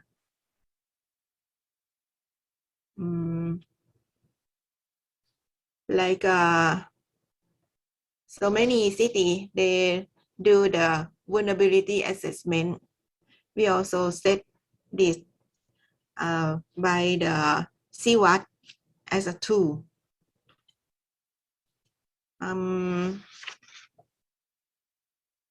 Consultation with the professional literature and face-to-face assignment, we also do this. This is what the example I show you quickly. As the result, like scientific data show highly vulnerability to our coastal erosion, and we consult with the relevant sector within my city and in our country to provide the action for respond this matter. Also the coastal strategy, we still keep on the information, mitigation and protect and preserve and conserve and develop. It's our coastal strategy to action. Our action, we want to increase adaptive capacity score, that the type of score from the vulnerability assessment. But more important, we try to build a low carbon society that seem to integrated implementation by the city as the call to collaboration with other agency and partner. For the view to low carbon society, we also ongoing to do this activity that I have to present in my previous slide. That become confirming the ICM concept and ongoing the ICM program that like Ingrid had to present how to ICM program works. Just for the increasing adaptive capacity score, we cannot do anything so much, but we try to like modify any structure that causing obstruction that the result from our assessment. I want to conclude about the building a low carbon society is very important. That ICM program is provide a framework for this activity. Is very good to collaboration with another sector. Thank you for attention. Thank you very much, Nisa Korn, for sharing this successful case study of incorporating ICM into local practice for creating resilience communities. You also provided good implication from the perspective of capacity building and financing. Thank you very much. I would like to hand over the floor to Dr. Brian Johnson, the Senior Researcher and Deputy Director of Adaptation and Water Area at the IGES, Institute for Global Environmental Strategy. He's a geoscience specialist who has extensive experience of research projects in Southeast Asia related to adaptation. So, Brian, you have the floor now. Hey, thank you, Nagisa, and thank you everyone for sticking around. I have the challenge of being the last presenter, so I hope you're all alert or at least awake and have some more space in your brain for more information. Okay, so I'm going to present about some participatory approaches and geospatial modeling techniques that we are using in one project to address the coastal resilience.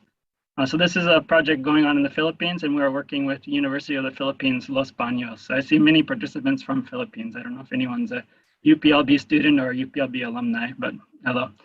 So the project is called the Participatory Coastal Land Use Management Project, PCLM. And the objective of this project is to help local government units become more resilient to climate change and its impacts. So we're using participatory approaches and we're using some free modeling and free geospatial modeling software. So we're providing different types of support to local governments through this project, like conducting the land use change and climate change impact assessments. And then we're helping the local governments identify some priority climate change adaptation measures based on these impact assessments. And then we're also providing some assistance to help local governments update or improve their local plans or policies. And then also to help them kind of apply for adaptation funds, like international funds like Green Climate Fund, or in the Philippines, there's one called the People's Survival Fund. So these are funds for implementing some adaptation-related activities. Next slide, please. Okay, so I'll just go over this approach. So there's 4 main steps. So the first step is the scenario development. So we are using some participatory mapping, similar to other presenters. We are basically printing out the poster size like a land use map of the current land use, and then asking local governments to show where they're planning different types of land use conversion, like where they're planning to build a new urban area, or where they're planning to restore some mangroves or something like this. And then we use this as some scenario for the future. We're also looking at the future climate scenarios, so by downscaling the climate model data. And then, so once we have these different scenarios, we are using free spatial modeling tools in free GIS software to try to assess these impacts. So we're using free software because at the end of the project, we trained the local governments and also like the local students, university students, so how to conduct this approach so they can keep going with it in the future, because our project is limited a few years. Sorry, can you go back? Okay, so after that, then we present the results of these impact assessments to local governments. If we can go there, that's great. If not, we are using Zoom now. Like everyone else. So with them, we tried to identify some countermeasures based on these, these future impacts. And then finally, we tried to get them to adopt these priority countermeasures in their updated land use plans or climate change action plans. So in the Philippines, every local government is preparing comprehensive land use plans and also like local climate change action plans, I think every 5 years or so. Next slide, please. Okay, so for this study, we are working mainly in Oriental Mindoro. It's on Mindoro Island, so it's southwest of the Metro Manila area, a few hours by ferry. And it's exposed to, many of the coastal hazards I think that everyone has been talking about already. So storm surge, sea level rise, coastal erosion, and groundwater salinization. Okay, next slide, please. So when we first started this project, we did a survey with local governments to identify what their climate change risks were, what their perceived climate change risks. So this is kind of the key hazards they were concerned about. So groundwater salinization and sea level rise, storm surge, and then coastal sedimentation. So we can see even in this one site, there's quite a lot of variability by local government. So some local governments are facing like the issue of the coastal sedimentation. Others have no kind of problem with it. So we have to kind of keep this in mind whenever we're doing our modeling and developing these policies. Next slide, please. Okay, this is just showing what we are doing with participatory mapping. So basically, the local government officers are drawing on the maps where they're planning some land use conversions, and then they're adding some more details about it so we can understand it. And then we digitize this into GIS. So we're using the QGIS as one free software. Okay, so next slide, please. So this is just some of the information we can get from this participatory mapping. So in this study site, we are able to estimate, okay, what are the future changes in the land use based on this kind of business as usual, or what this, the current plans. So we can see, like in this study area, there's a built-up area change increased by about 4%, 3.5%, and then there's some reduction in the fish ponds. And actually, there's an increase in mangrove planned in the future. So mainly, it's converting these abandoned or unproductive fish ponds back to mangrove habitat. So this is kind of an encouraging finding. Next slide, please. Okay, so we're showing what are the different tools we're using. So for coastal vulnerability impact assessment, we're using one model called the INVEST Coastal Vulnerability Model. So INVEST is one free software. It's used to assess ecosystem services. So different types of ecosystem services, or like you can estimate the benefits provided by the natural ecosystems, basically. So I think if you can get this presentation later, you can check these links for the software.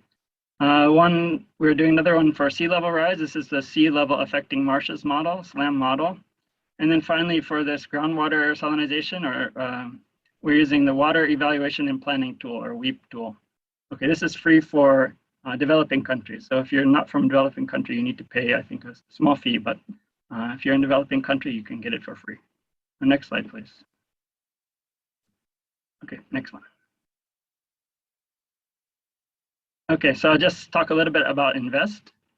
So this model lets you see how modifications of the biological or physical environment can affect the vulnerability of the coastal areas to different hazards like storm-induced erosion and flooding. So this model is calculating an exposure index. So it's kind of it's a range from like 1 to 5. So 5 means very high coastal exposure to these hazards. 1 means very low.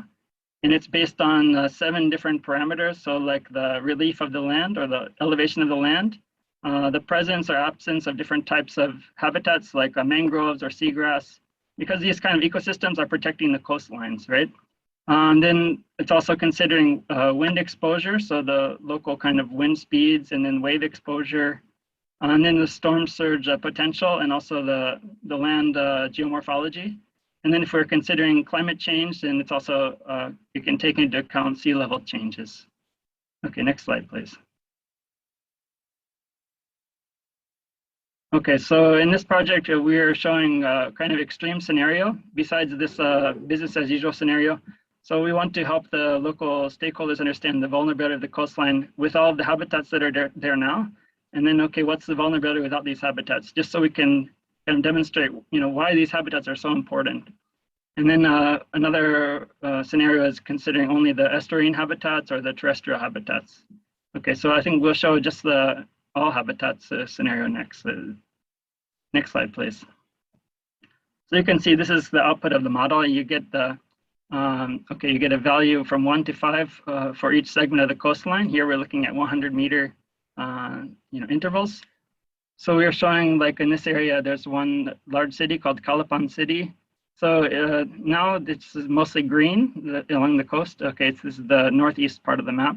But if these coastal habitats are converted to like urban areas or agricultural areas, you can see it changes to red or orange, so much higher coastal exposure to these hazards. So it's very important for them to protect these ecosystems. Next slide, please. Okay, next I'll just present about the SLAM model. So before we do any kind of impact assessment, we are looking at the local sea level rise rates. Actually, we don't have the measurements from land, so we can't consider the land movement up or down. But we have some satellite measurements from the sea height. Okay, so this is from Aviso satellite. It's one website there. they're kind of compiling different satellite altimetry measurements.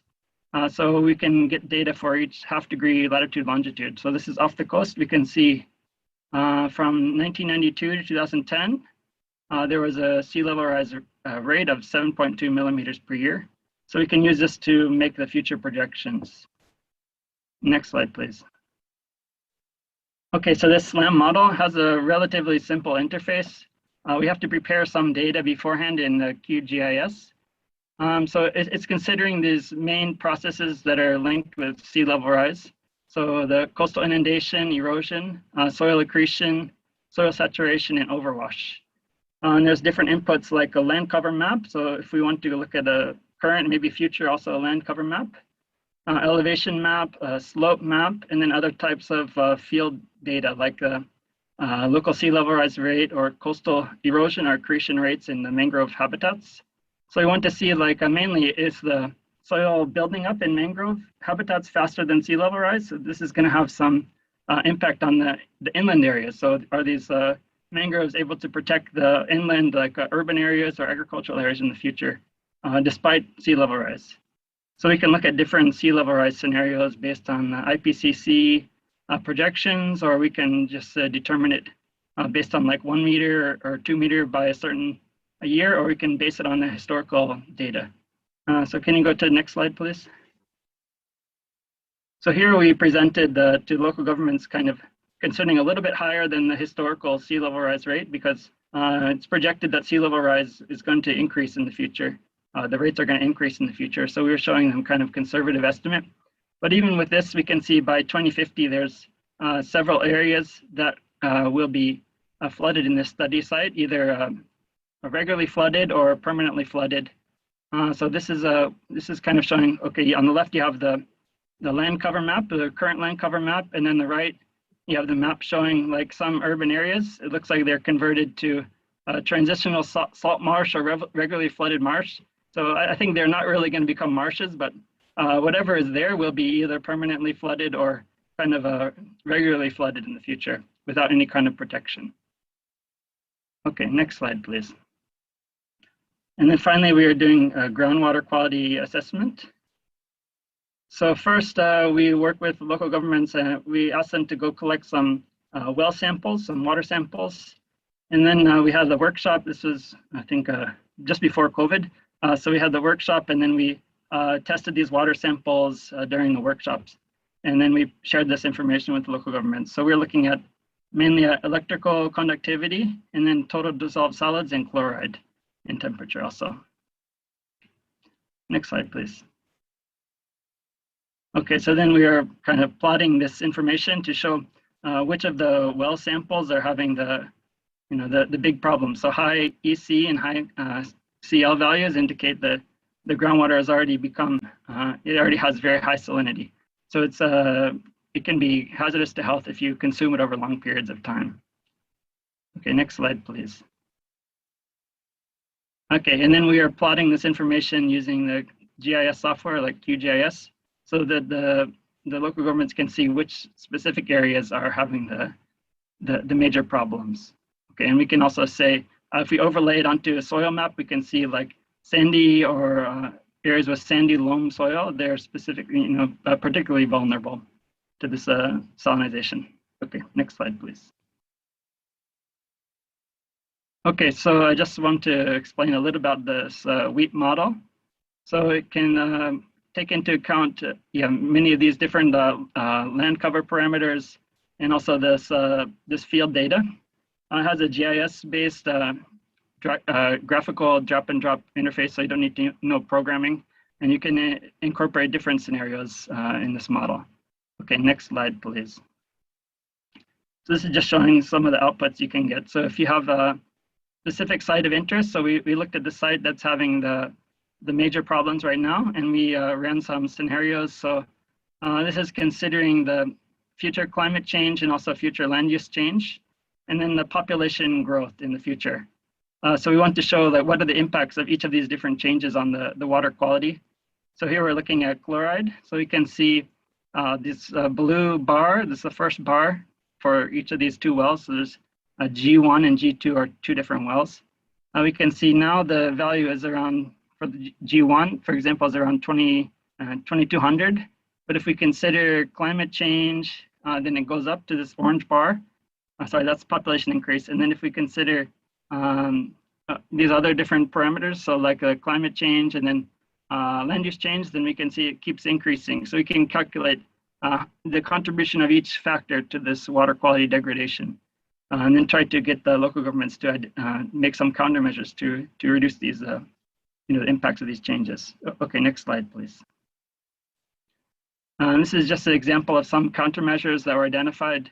So after we present these impact assessments, then local governments decided, okay, they want to strengthen the management system of the existing marine protected areas in one area called upon city to reduce these future hazards. And also they want to develop some training materials or educational materials for the local communities so that they can understand the importance of mangroves and other coastal habitats for climate change adaptation. And so they can better kind of take care of these ecosystems. And also they want to conduct some mangrove tree planting activities. Okay, I'll skip the rest because I think we are running out of time. Next slide, please. Okay, so this is just, now I want to share one guidebook we created. So we made one kind of guidebook with tutorials for each of these different models and participatory methods. So it's available at this link here. So if you're interested in this approach, PCLM, then please feel free to use this guidebook. Okay, thank you very much and happy to take your questions later. Thanks, Brian. I understand PCLM is such a great example of a tool that bridges the science-based assessment and land use planning process at community level. Thank you very much. Through the presentation series, we've heard about the powerful and effective tool that help community identify priority adaptation measures. To deep dive into the key point raised in the presentation, we would like to move on to the panel discussion, which will be moderated by Dr. Prabhakar Sivapram, a research manager and a senior research fellow at the Adaptation and Water area of IGES. Prabhakar, over to you. Okay, thank you very much, Nagisa, for this. And hello, everyone. My name is Prabhakar. So for the next 20 minutes, we will engage our panel members beyond what they said so far, and hopefully also able to engage you as well. So far, we have not received many questions, so I encourage you all to type in questions in the question and answer section in the Zoom. As we go ahead, I will try to pose them to our panel members. So before I come back to the panel questions posed by the participants, we have identified a set of questions so that we can spend some time before our participants can break the ice and start thinking of posing questions. So the first question that appears in the list is, what is the importance of the scientific information and tools to facilitate the decision making at the local level? So we already heard at least 2 presentations from our panel members. One is on the species vulnerability. The other one is integrated coastal management by Brian Johnson, where they used several technical tools. So and ICEA as a framework has also been presented. So this question covers all the speakers. So I welcome anybody. How much are we to rely to all our panel members? How much are we to rely on scientific information and tools before we take any decisions for coastal zone management, for climate change adaptation? Do we really need to wait for them, or should we go ahead with whatever the information do we have? So I welcome any panel member.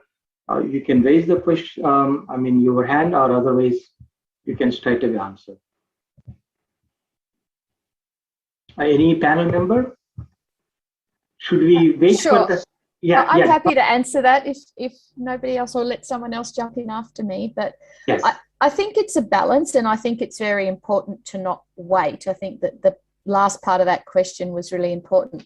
I think that we have a lot of scientific information, and what we've seen today presented is how that very quickly with that scientific information we can deliver some really important results that can inform local action. So I think it is important to base the decisions about actions on the science. However, I don't think we need to wait is really important. And so sort of touching on one of the questions I've noticed in the chat that was directed towards me is that, you know, the sorts of adaptations, you know, the science, what it can tell us is that while there are a lot of very general and broad adaptations that can support coastal systems, habitats, species, and all of those go towards, I guess, building climate resilience so that they can get better with future climate change.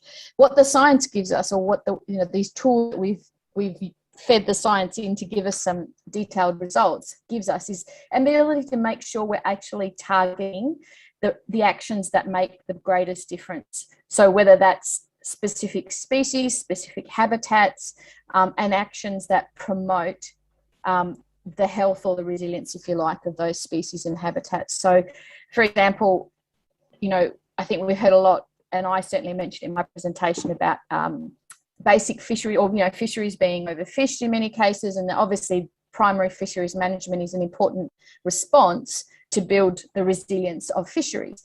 But through the assessment, we were able to identify specifically which species were most vulnerable to climate and what they were vulnerable to, so that your responses can be a bit more nuanced, if you like. So it's not just about primary fisheries management. It's about actually protecting the habitats that those species breed in, perhaps, or they use as nursery grounds. It's about reducing incidental catch of juveniles in some cases. So we can be a little bit more specific with the local actions, and also I think really help take communities through a journey so that it doesn't feel like that we've got these really broad adaptations, but that we're targeting them to the most important resources and to the most important drivers of vulnerability. Fantastic, Dr. Johansson. Thanks very much for touching the question that I raised earlier as well. So just to understand what you said, the communities will benefit more from specific adaptation actions targeting specific species compared to general fisheries well-being. You mean to say that? Well, as well as, I mean, I don't think we would ever ignore primary fisheries management, but when we're talking about communities that probably can't do everything, and in many cases, primary fisheries management isn't within their realm to influence necessarily, it comes from above. So they can still, though, have a role in other actions that promote the climate resilience of key species and key habitats, and specifically knowing which species to focus on, which habitats, and what will protect them, because we understand what's driving their vulnerability. Wonderful, wonderful. Thank you so much. And do we have any other responses from panel members? Okay, so yes, Dr. Prabhakar, maybe I can add to that. Yes, Ingrid. Yes, Dr. Ingrid. Okay. Yeah, so as mentioned by Dr. Johanna, scientific information and tools are necessary. Okay, and actually these are necessary in order to help identify priorities for management interventions. Also combined, of course, with knowing the local people's perspectives on the risks. Okay, and scientific information also would need to be presented in forms that would be understandable to various people, including policymakers, decision makers, the coastal managers, to enable them to take necessary actions for designing measures to address the identified risks. So I think communicating risks is very important, and this would need support, of course, not just from the natural scientists, but also from social scientists as well, and experts on communications. Thank you. Great, thank you so much. The second question is, this is a very general question often asked to anybody who talks about adaptation. Do we need to take specific adaptation actions, or can they be integrated into general developmental policies and plans? So when it comes to the coastal zone and the coastal issues, how much do you see the potential to integrate the adaptation into general development? Do you see that it is the area where we need a very specific adaptation actions? or just like anywhere else, the coastal adaptation actions can be integrated into local development in the coastal zones or at the national level, because many ocean-related adaptation actions goes beyond the local capacity. So this question, I welcome anybody. I think Dr. Ingrid or Dr. Iqbal or Dr. Matthew, any one of you, if you are willing to answer this question.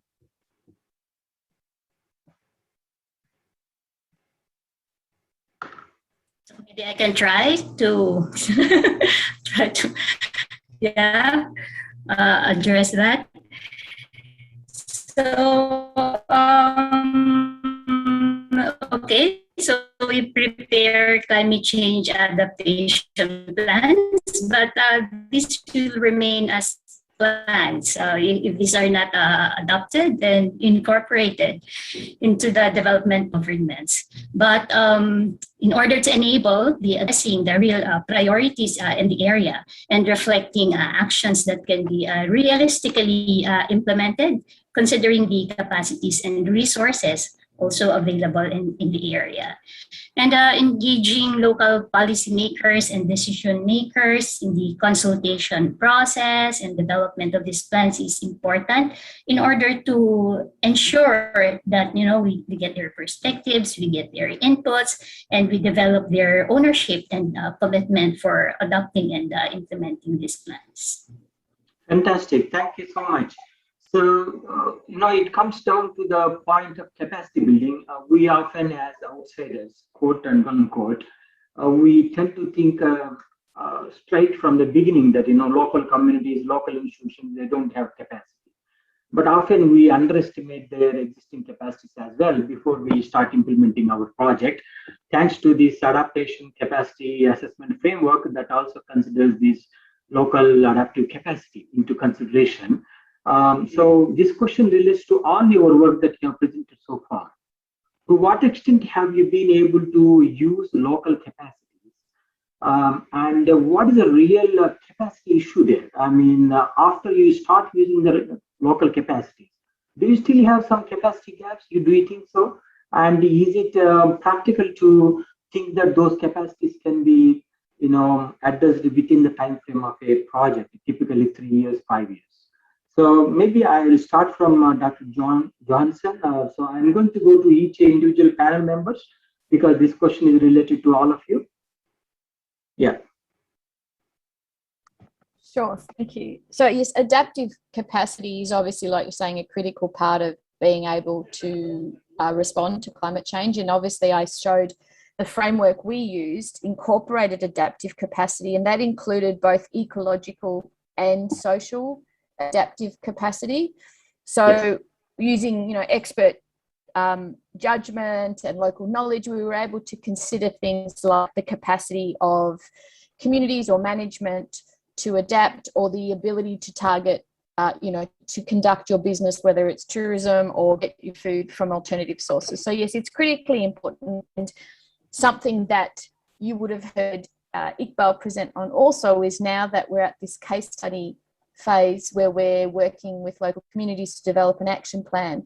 There's a lot of discussion about the capacity of communities to implement actions, and you would have seen those great tables that Iqbal put up that considered cost and what resources, skills or knowledge might be needed. I mean, all of that speaks to the capacity of communities to adapt or implement actions. And that's obviously part of the whole process of developing a community action plan. So yes, it's critically important, and it needs to be considered, I think, at all stages, and with, at the regional as well as the local. And what we found with species or habitats that were highly vulnerable to climate change, quite often the driver was a lack of adaptive capacity. I mean, we have a lot more detail about what specifically, but that is definitely one of those drivers of vulnerability.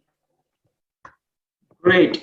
So before we go to the next panel member, I welcome all the participants to type their questions if they have any to our panel members. So Iqbal, do you have any response in terms of how best can we use the local capacities before we judging that we need to build the capacity of the local communities? Yes. So okay. During the immersion, we talk a lot with the community, what they are capable to or incapable, just to assess how the local action will be. Like I said in my presentation, we filter the local action by two metrics: the locally accepted and the effectiveness, also the cost and the capacity. So they're the one who assess their own local action because they're the one who gonna implement it. So we want that the local action come from them and implement by them and also monitored by them. So having them participate on the formulation of the local action is important so that the sustainability of the local action will be last longer. Great. Thank you so much. We have 5 minutes to go. So the last question is, the last predetermined question is, what kind of platforms and tools are available for decision support? I think many of your presentations you have already listed, but if you have anything to say, for example, the Japan work presented by Dr. Bian, a lot of tools and methodologies, building upon them, those can be used by local stakeholders. You may want to say something about that.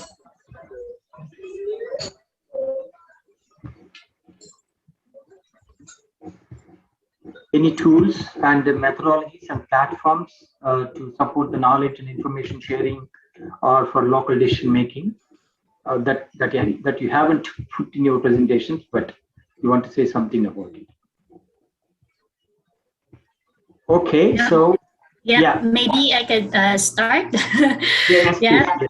Yeah, so currently, with regard to this knowledge sharing platforms or forums or opportunities, PEMSEA has an existing network of local governments that are implementing ICM programs. So they get together every year to share experiences and good practices, in addressing various issues, so including climate change. And they're also free to interact or exchange information among them, in between the forums. And PEMSEA also has a PEMSEA network of learning centers, which is composed of academic and research institutions that are providing technical and capacity building support to local and national governments in addressing various issues. So these are good potential forums for knowledge sharing, also capacity building, and PEMSEA has been coordinating, and currently we are preparing for a program to bring this up. PNLG, or the Local Government Network, and the PNLC, or the Network of Learning Centers, into a forum to jointly understand key issues in the local governments that may need support from scientific and technical aspects that may also be provided or supported by the network of learning centers. And PEMSEA also has an online platform which we call the Seas of East Asia Knowledge Bank, or CKB, that contains information on good practices, that are that have been documented from the various areas that can be shared for replication in other local governments. So it also has a reporting system for that can share local governments' progress in addressing various SDG goals and targets in their specific areas, and also including targets on climate change. Yeah, thank you, Ingrid. I hope our participants they will be able to access the PEMSEA website and refer to all the tools that you talked about. we have a time for one question, and that goes to the participant. This question is to Dr. Johansson. The question is about, in your presentation and about you focused more on macro species. What about microorganisms that respond to climate change much faster? So how are they going to help us in our addressing climate change? So do you have any response, Dr. Johansson? Thank you. The audio was a bit difficult to hear, but I think I'm just reading the question on the Q&A, yes. So that's fine. Thank you.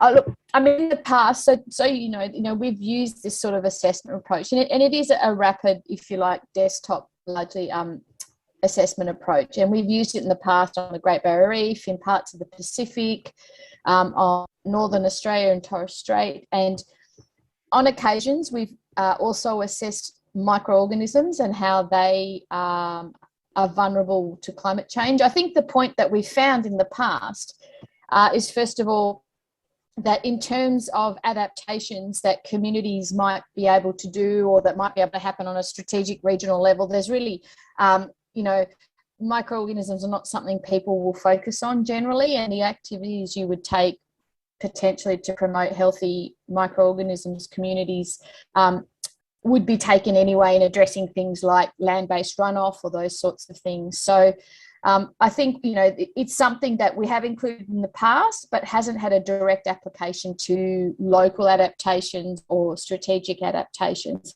And I think, you know, we already know that microorganisms are vulnerable to changing climate, and they underpin the system, there's no doubt, but this is meant to be a rapid process that really informs local actions.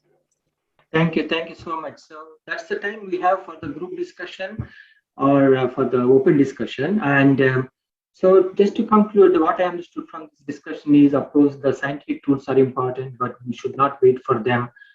We should go ahead with the solution that we have and we can implement with the information we have. But we should always keep our eyes and ears open for the new information that the science is providing and constantly change our approach.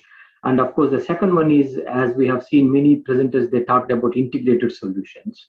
But how do we make them simple, workable for the local stakeholders? That's one question that we should work upon as we go ahead. So thank you so much. And I hand over to our organizers. Thank you.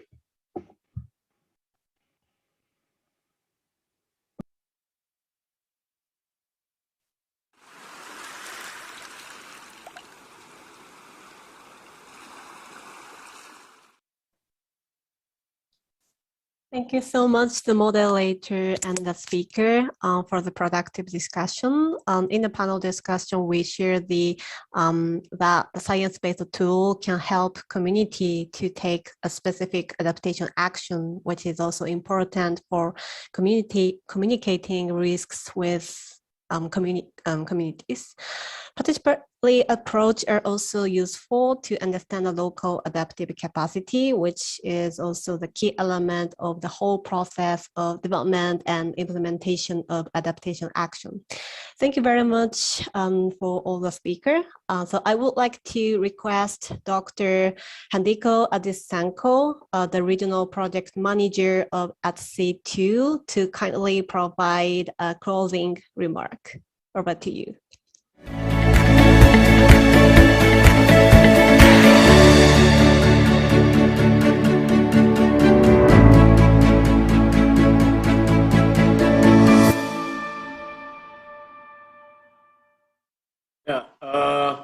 Thank you very much, Nagisa.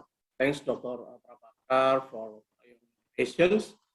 Distinguished speakers, ladies and gentlemen, dear colleagues and friends, I'm very honored and delighted to deliver the closing remarks of the Zoom webinar on the climate change adaptation for coastal communities, learning from East Asia and Arafura and Timor regions. So I would like to begin the closing remark by quoting the IPCC 2021 report, that mentions recent changes in the climate are widespread, rapid, and intensifying. and unprecedented in thousands of years. And this is evidence in East Asian seas and Arafura and Timor seas regions, as presented earlier. From climate projections presented by Dr. Johanna, we can see that in these two regions, oceans are getting warmer and more acidic, and sea level rise is accelerating, while increasing threat from extreme weather, such as storms, heavy rainfalls, drought, and heat wave are being observed in coastal communities. Climate change is indeed real and around us. There is no way to negate it. The cross-cutting nature of climate change has made it the biggest challenges of our time. Thus, we cannot just sit idly by. To respond this challenge, today we have heard a number of active efforts being undertaken in the East and ETS regions to help make coastal communities more resilient and adaptive to climate change. Like examples shown from Wesley Village, from our colleague Iqbal from Rotendao District, East Nusa Tenggara, Indonesia, and then from Saensuk, Chonburi Province, Thailand, and then also from Oriental Mindoro, Philippines. Several tools or approach like the ATSEA-2 project guidance for decision makers, PEMSEA ICM approach, and also IGES novel PCLM have been shared and discussed throughout this college. All of them have the same takeaways. Firstly, it is crucial to translate scientific findings to a language understood by the communities and use to build relevant adaptation strategies. And secondly, it is advisable that the process be carried out as participatory as possible to build the ownership of the communities. And thirdly, it is equally important to ensure communities have the requisite knowledge and capacity to carry out the strategies. Lastly, climate lens definitely needs to be incorporated into economic and development plans, policy, and actions. These tools and approach have been tested at some pilot sites, and now it is a matter of replicating the tools and approach to scaling up the best practices and lessons learned. To do so, collaboration and partnership between local government, research institutions, donor agencies, and local communities are key. We cannot do this alone. We hope that the discussion initiated by this collab can ignite further conversation and collaboration or partnership on responding to climate change in these regions. We also hope that experiences, approaches, and tools shared today may contribute to further enriching knowledge and discussions leading up to the UNFCCC Conference of Parties in November next month. I noted there are about 142 participants, coming from Indonesia, US, Fiji, Cambodia, Japan, Philippines, Malaysia, Singapore, Vietnam, and Timor-Leste. Thank you very much to all speakers who have shared their knowledge and experiences, and the organizing committee from IGES, PEMSEA, and my colleague, the ATSEA-2 team, for the successful organization and conduct of this college. I hope this will not be the end of our collaborations. I would like also to thank our participants, and hopefully you have learned something from this session. Finally, I would like to close this collab by quoting IPCC again, that the climate we experience in the future depend on our decision now. So again, that the climate we experience in the future depends on our decision now. I hope this event can propel us to build more climate resilient coastal communities in the East Asian Seas and Arafura and Timor Seas region. Thank you. Thank you. Thank you very much, Handiko. It was a great remark. So I would like to quickly recap the session. The speaker provided interesting climate change adaptation initiative with path-breaking tools to assess climate risks and identify priority adaptation needs. We have a lot of inspiration on how the community and decision maker are informed and empowered to build resilience using local knowledge. So with great gratitude, I would like to conclude this session. We thank again all of you for your great participation. Stay safe and have a nice day. Goodbye. The Arafura and Timor Seas region, or ATS, is unique in terms of its ecology, geography, and socio-political structure. It is rich in resources and home to a vast array of natural wonders.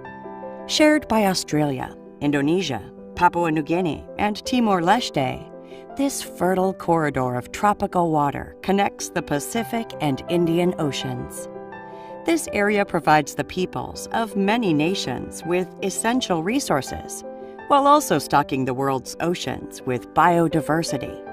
Unfortunately, overfishing, marine and land-based pollution, loss of habitat, and the impacts of climate change create a major threat to most marine life in the region.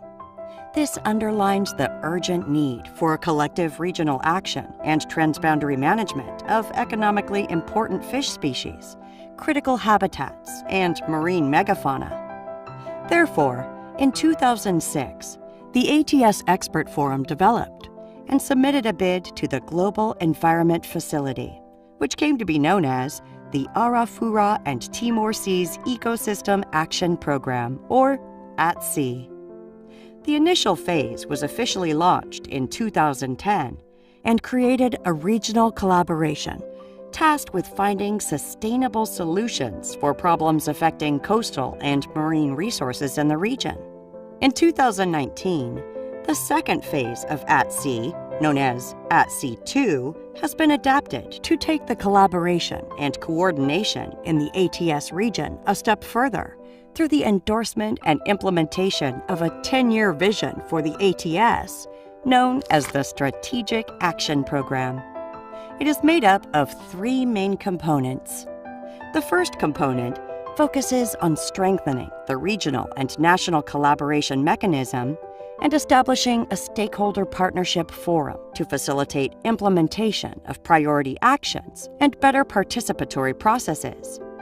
The second component focuses on developing an ecosystem approach to the fisheries management plan, strengthening the implementation of Regional Plan of Action to combat IUU fishing, assessing marine and land-based pollution, establishing and supporting the management of marine protected areas, and developing a regional plan to enhance marine turtle protection.